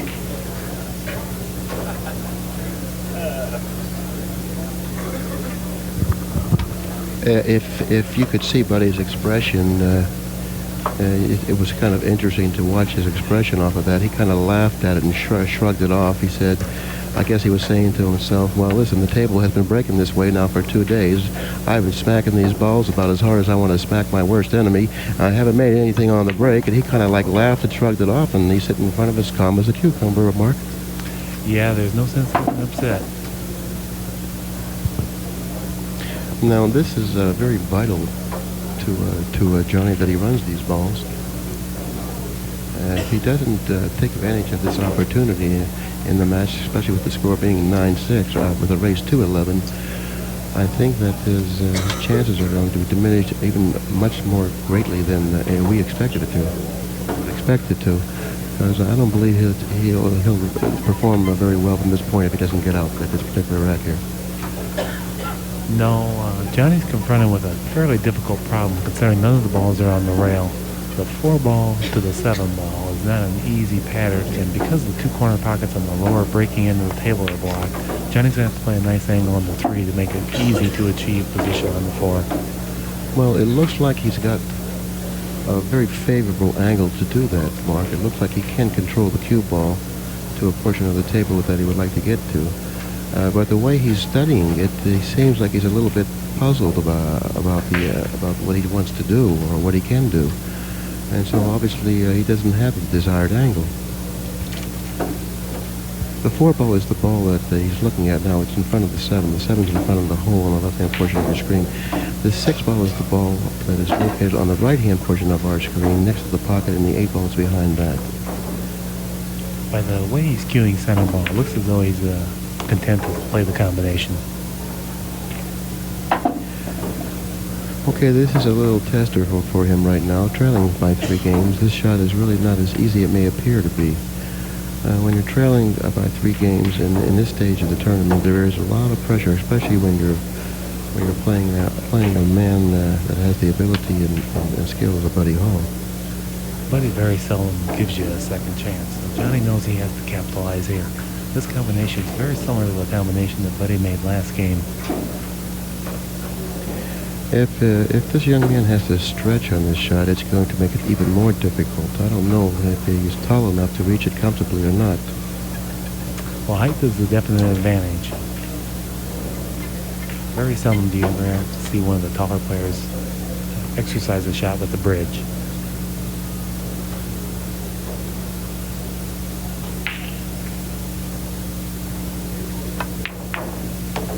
Now, the fact alone that he had a stretch made the shot much more difficult.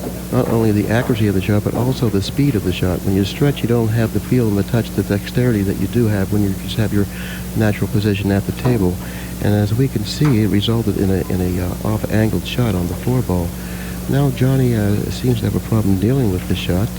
He's very unhappy with himself for executing the shot like he did. Now, it certainly wouldn't have been the type of a shot that Buddy Hall would have executed like that.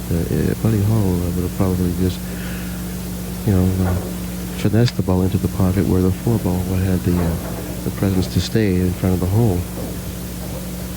I don't believe this is the type of shot that Johnny's going to play a defensive shot from. I think he's going to go ahead and go for the run out either by virtue of a bank or a cut. I totally agree with that. He's a very offensive-minded person, and being behind by 3 games, it looks like that he's going to just think strictly offensively. It looks like he's banking this ball, Mark. Yeah, if you leave the play safe here, it will leave Buddy an opportunity to go ahead and hit the ball quite firmly and possibly luck another ball in. Another consideration was to hit the left-hand side of the 4 ball and spin 2 rails behind the 8, but that certainly didn't enter this young man's mind at this point of the match, being behind 9 games to 6.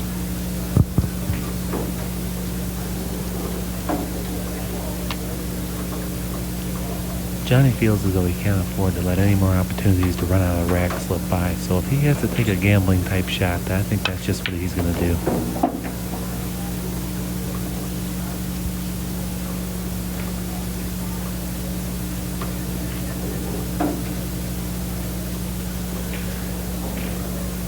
Well, he's studying this shot. It's not as easily as it may appear to be. He has to get on the other side of the 8 ball to pocket it where the 6 is, but he doesn't have to do that really. He can pocket the 8 on the side also easily as well. But he doesn't want to pocket the 8 on the side. He wants to pocket it in the same pocket where the 6 is going. Well, once again, Johnny's elected to go with draw. Frequently when he's confronted with a situation just that way, he'd rather go with draw because he feels he's more skilled at that particular shot than playing the rails to gain position on the 8. Well, and then once again, he's probably going to go with one of the shots that got him where he is, and that's the shot that will never abandon him, his strong stroke and draw shot. He's very accurate when he executes that type of a shot. Once again, it's just a matter of preference how you control the cue ball, what you do to it to control it. And he looked at the draw, and that seems to be one of his best shots, is the draw shot. Johnny Archer now wins the game number 16 and cuts into that lead 9 games to 7. 9 to 7.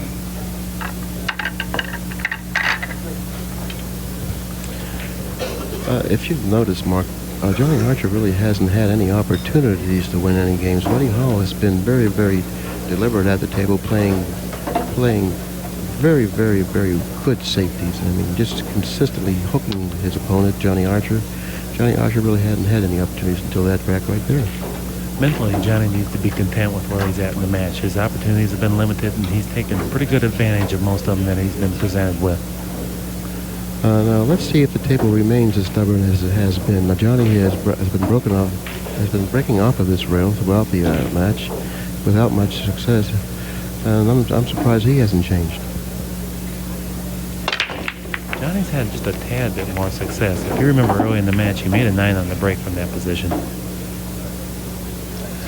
He made a ball on the break. The cue ball was going to rest against the left rail on the other side of the side pocket.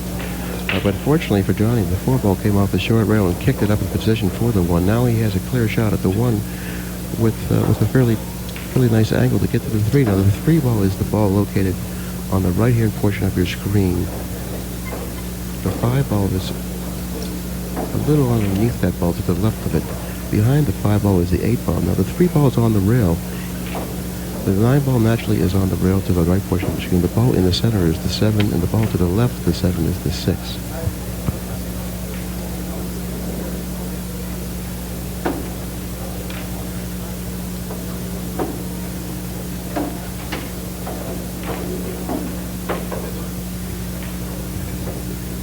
This shot requires a nice touch. He has to finesse this shot. He hit it fairly well. He overran his position by a little bit, but I think he'll be able to deal with this, especially after banking the 4 ball and running out last rack. I think he's geared himself now to where hey, I can win and I can do this, and I think he believes in it, and he's playing in the semifinals against one of the better players in the world today, and he's holding up rather well. Certainly just pocketing the 1 ball is a confidence boost.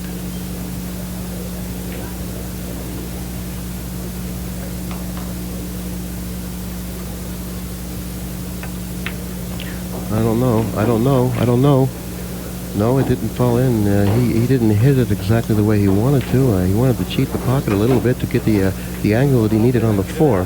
He actually tried to hit the fat part of the 3 to obtain that type of an angle on the 4. And he really didn't cut the ball enough. And that's what usually happens when you're trying to obtain certain angles on balls. You have to compensate. That's why that people that play better position have problems making tougher shots. Oh wow, look at this shot, Mark. This is such an outstanding shot. He opened up all the balls that were collaborated on that rail, successfully fighting his way through them, and eventually ending up with a shot on the 4 straight in. The 5 goes past the 8 into the corner pocket. This isn't really an easy run out, because he's going to have to contend with that rail.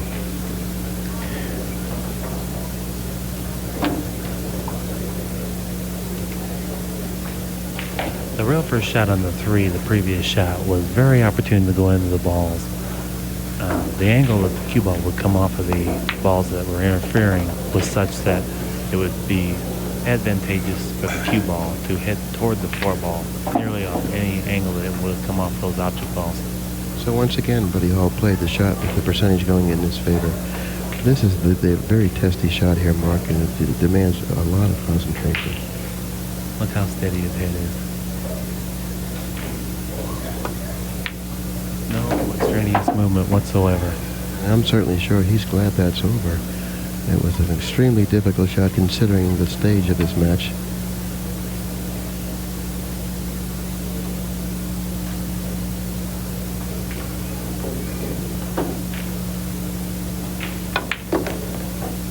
Very, very nicely done.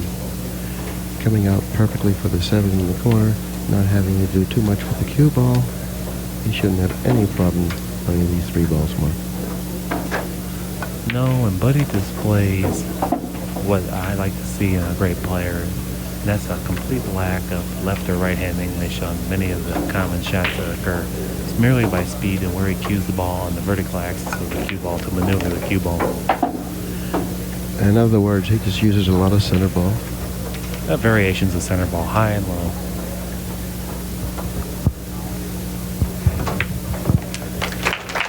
I believe that's game number 17. Now leads the match 10 games to 7. And Buddy Hall now leads the match 10 games to 7. He's what we refer to as being on the hill. And sometimes when you're on the hill, you get stuck there occasionally. But I don't believe Buddy Hall's been stuck on the hill too many times in this tournament, Mark. No, and his attitude appears to be one of great confidence right now. He's real relaxed. He's got a smile on his face. And he's just looking for any opportunity to go ahead and close this match out. Last time he'll have an opportunity to break them. He's going to make it good. Yeah, he wants to make the most of this last opportunity. He did make a ball. He made a ball in the big one finally. Look, is the 3 ball in obstructing his path there? The one ball's down by the corner pocket with the 5 ball in back of it, and I don't know if he can see the 1 or not. If he can see it, I don't think he has too good of a shot on the 1-5 combination anyways. One thing I'd like to enlighten the listeners to is that statistically, the 9 ball only goes in on the break 2 to 4% of the time in tournament play. So it's not nearly as often as many people think.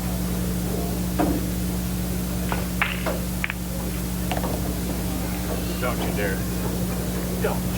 Buddy actually executed a very difficult shot when he shot the 1-5 combination. Something that you very rarely see Buddy do is lose the cue ball.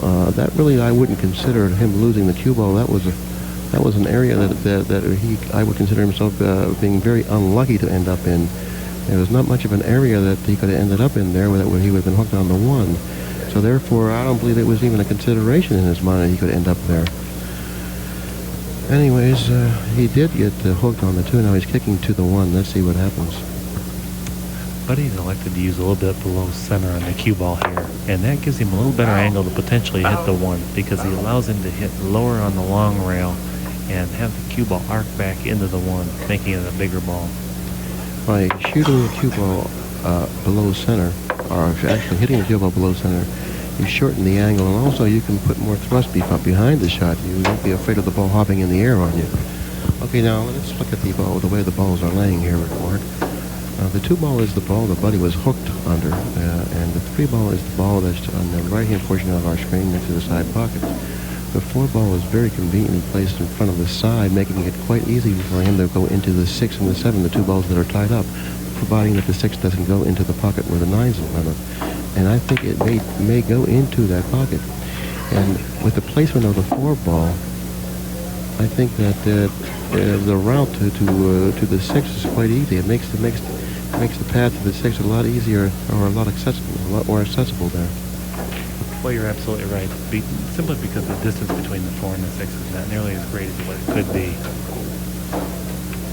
If the 4 ball was placed on another part of the table, acquiring position on the 6 would be much more difficult. But fortunately for Mr. Archer, the balls are placed relatively easy for him to get out this rack.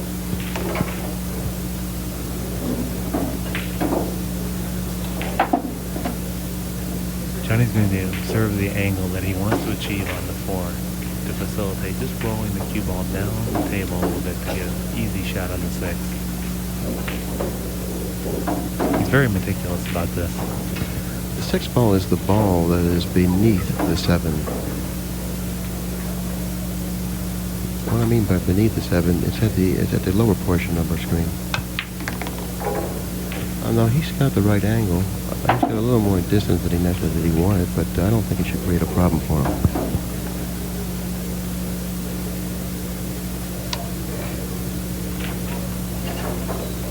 He's just going to roll this shot in.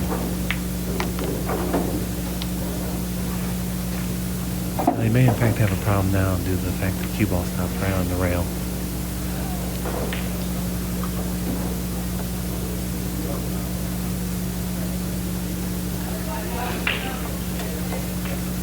See, by getting closer to the 4 ball, you would be able to execute that shot with a lot more precision, therefore obtaining a better position on the 6. You would probably use it more of a center ball and force it down opposed to just following it.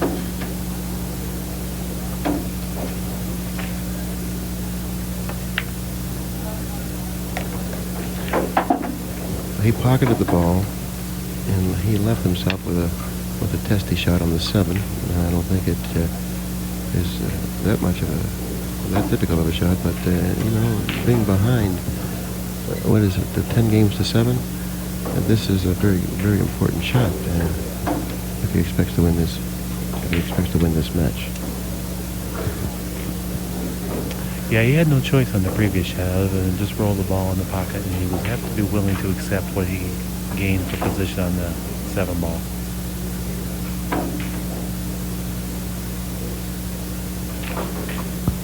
I have a little technique that I use on shots like this. I look at the fullness of the ball, and then I put my stroke into it, like to more or less stroke it into the hole. And that's the way I feel that particular type of a shot. Johnny Archer hit that shot very well, and he has won game number 18. And game, Mr. Archer, cutting into that 10-7 lead. Now the score is 10-8. What was that number? 89?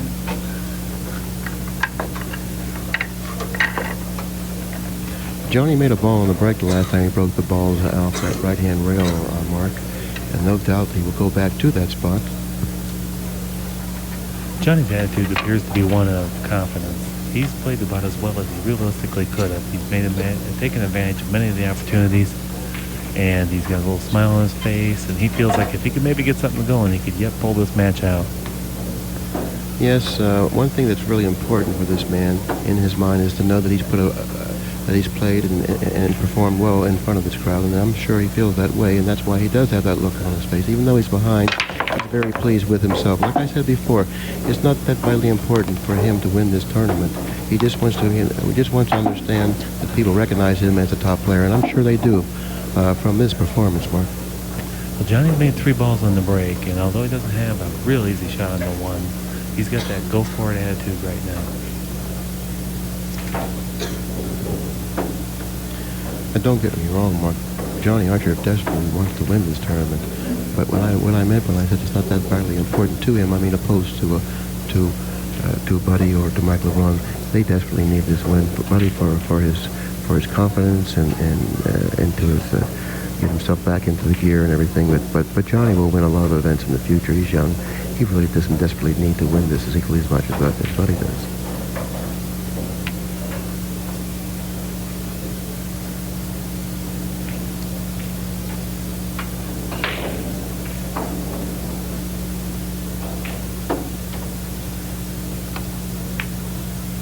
He elected to play safe. I don't believe he hit it hard enough, Mark. And it appears that way, but I don't know. It just keeps rolling.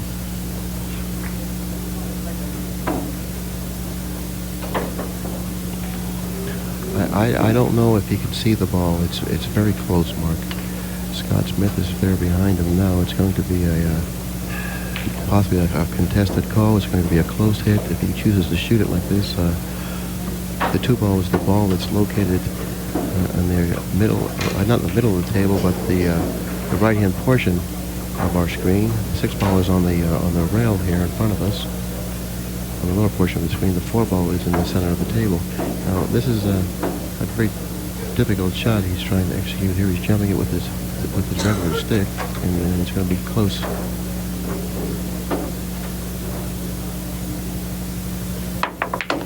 It's going to be close. I said, is it going to be close? Well, he made a spectacular shot, and unfortunately, he wasn't rewarded for it. This is what I was referring to before, Mark. The only thing that's going to stop Buddy Hall right now is bad luck, and that certainly was bad luck. Well, that was the shot of the match right there, and unfortunately, Buddy was penalized for it.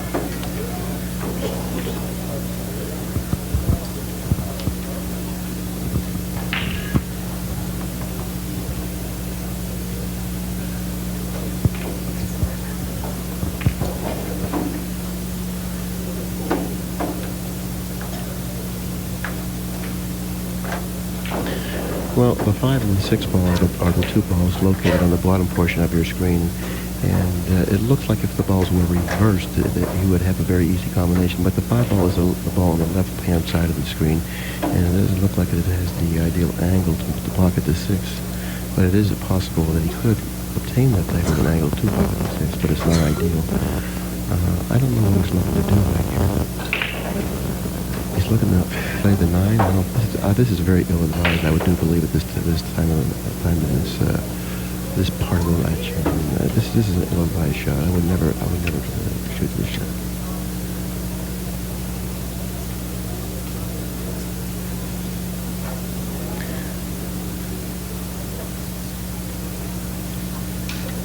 Do you have a thought here, Mark?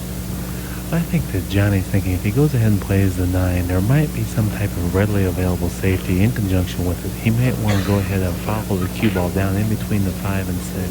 And even if he misses, it's going to be, at best, a difficult bank for Buddy. That's a very good assessment there. He possibly might even draw the cue ball back at the 4. Maybe the 1 ball will take off, go 2 rails and out of sight. It's certainly worthy of consideration now that you mentioned it.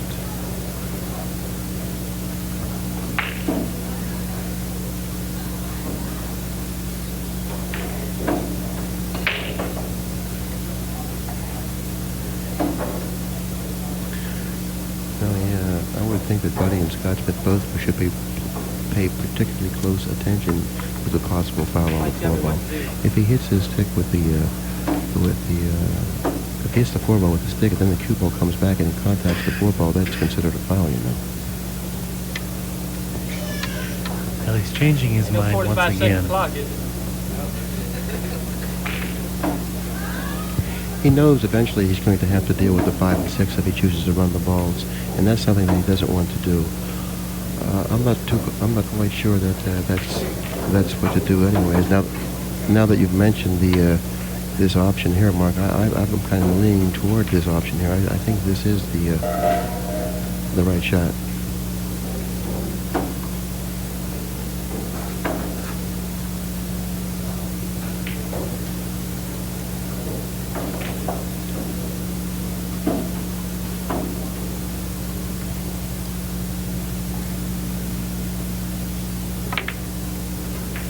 No, he missed it.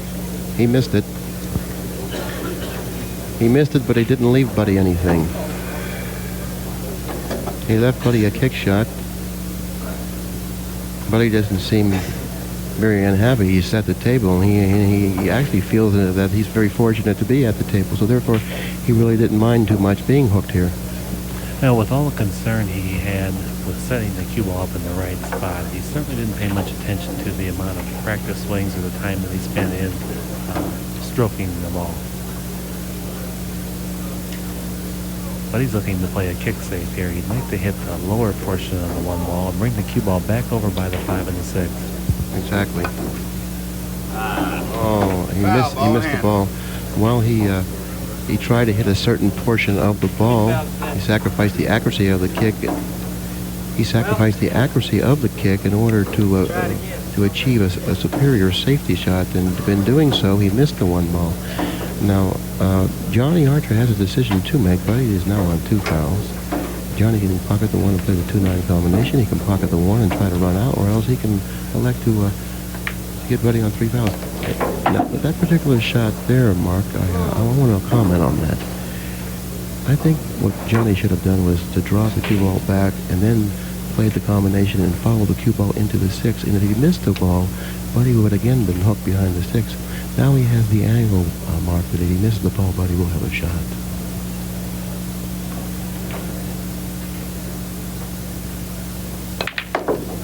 Well, he hit it perfectly. Perfectly executed by Mr. Archer, who again cuts into the lead. Games, the score is Hall 10, Archer 9. After game number 19, Buddy Hall is on the hill at 10, and Johnny Archer closely behind at 9.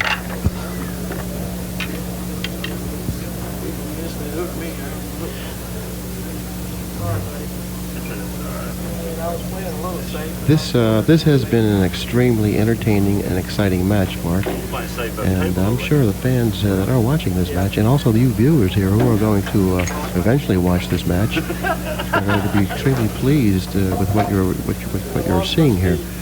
We are actually witnessing one of the better performances that you're going to see in any tournament. Buddy Hall has executed some really flawless pool here, and Johnny Archer, on the other hand, is a very, very gutty player who's really determined at this point. He's scratched in the pocket, giving Buddy life here. that life need. It was possible that Buddy would never return to the table, but when you scratch in the hole, now that possibility now is no longer a possibility. Johnny is really discontented with himself because of the scratch. There's 2 balls on the foot spot, which creates a problem for Buddy. You know, with Buddy's act for cue ball control, Mark, I think a consideration would definitely be to park him in back of the 4. But I don't know if that's available because of the positioning of the balls. The 8 ball may be in the path for that natural angle there. Well, you're absolutely correct. And this is a situation that any tournament 9-ball player needs to be well versed in. And mastering it is not that easy, but you need to have the insight to where these balls go from the various positions on the table with regard to the cue ball from the head string.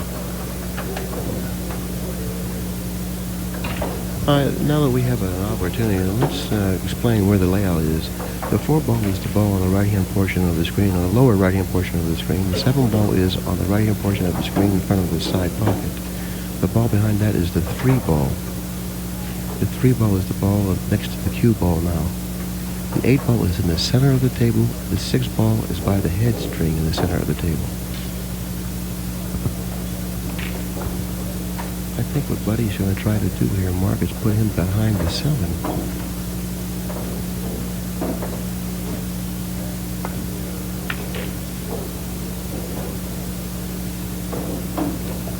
He hit the point, and I believe he has left him a piece of the ball to hit, but not enough for him to make it.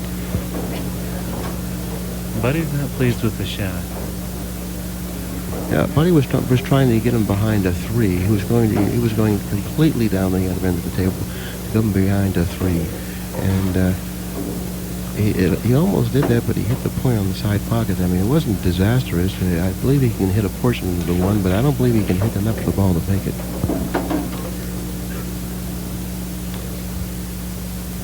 Johnny's going to have to elevate his stick over the 3 ball, which is not going to add to the accuracy of the cue ball to the 1 ball.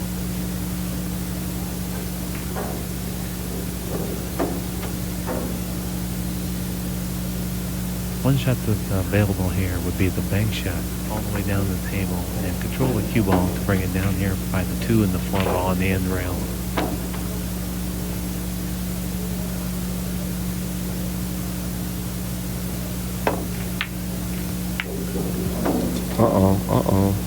Well,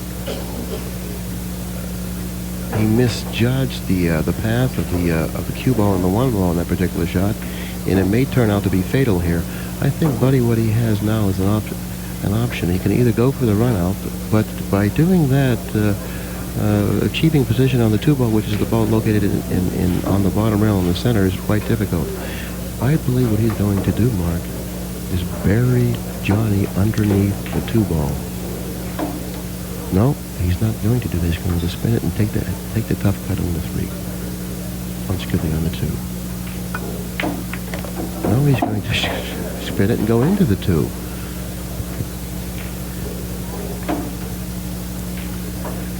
What he's looking at now, Mark, is he's seeing if the 3 ball will pass the 7, and so he can pocket it in the right-hand lower corner pocket, because when he bangs his ball, that's the direction where the cue ball is going. It's going up the table.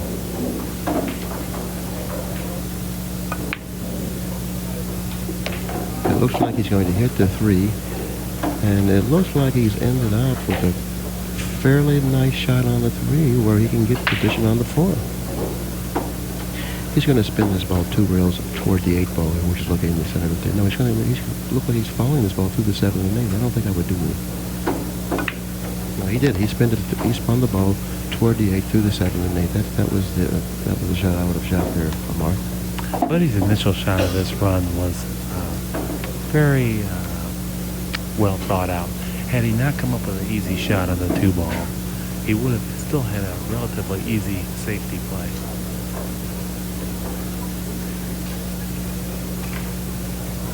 This is the key shot to the rack, obtaining position on the 5 ball. If he's able to get position on the 5 ball, the balls are located on the table where he shouldn't have any problem getting out. That is just a remarkable touch this man possesses. He He looks so effortless when he moves that cue ball down the table. He barely struck that ball and got every little bit out of the cue ball that he put on there. But he strikes the cue ball the most effective of any of these tournament players, and that's what separates him from the other players. No, I would like to get into the head of Buddy Hall after this performance, if in fact he does run out, because he certainly has endured everything he needed to endure and come out with a victory here. This young player, Johnny Archer, certainly didn't give up in this match. He played a remarkably fine match. But in order to defeat Buddy Hall with the performance he displayed in front of this crowd, it was extremely difficult. And Buddy Hall has played again a near flawless match. What hurt Johnny in this match was his billiards and safety play. He had several occasions where he left the easy shot after playing safe.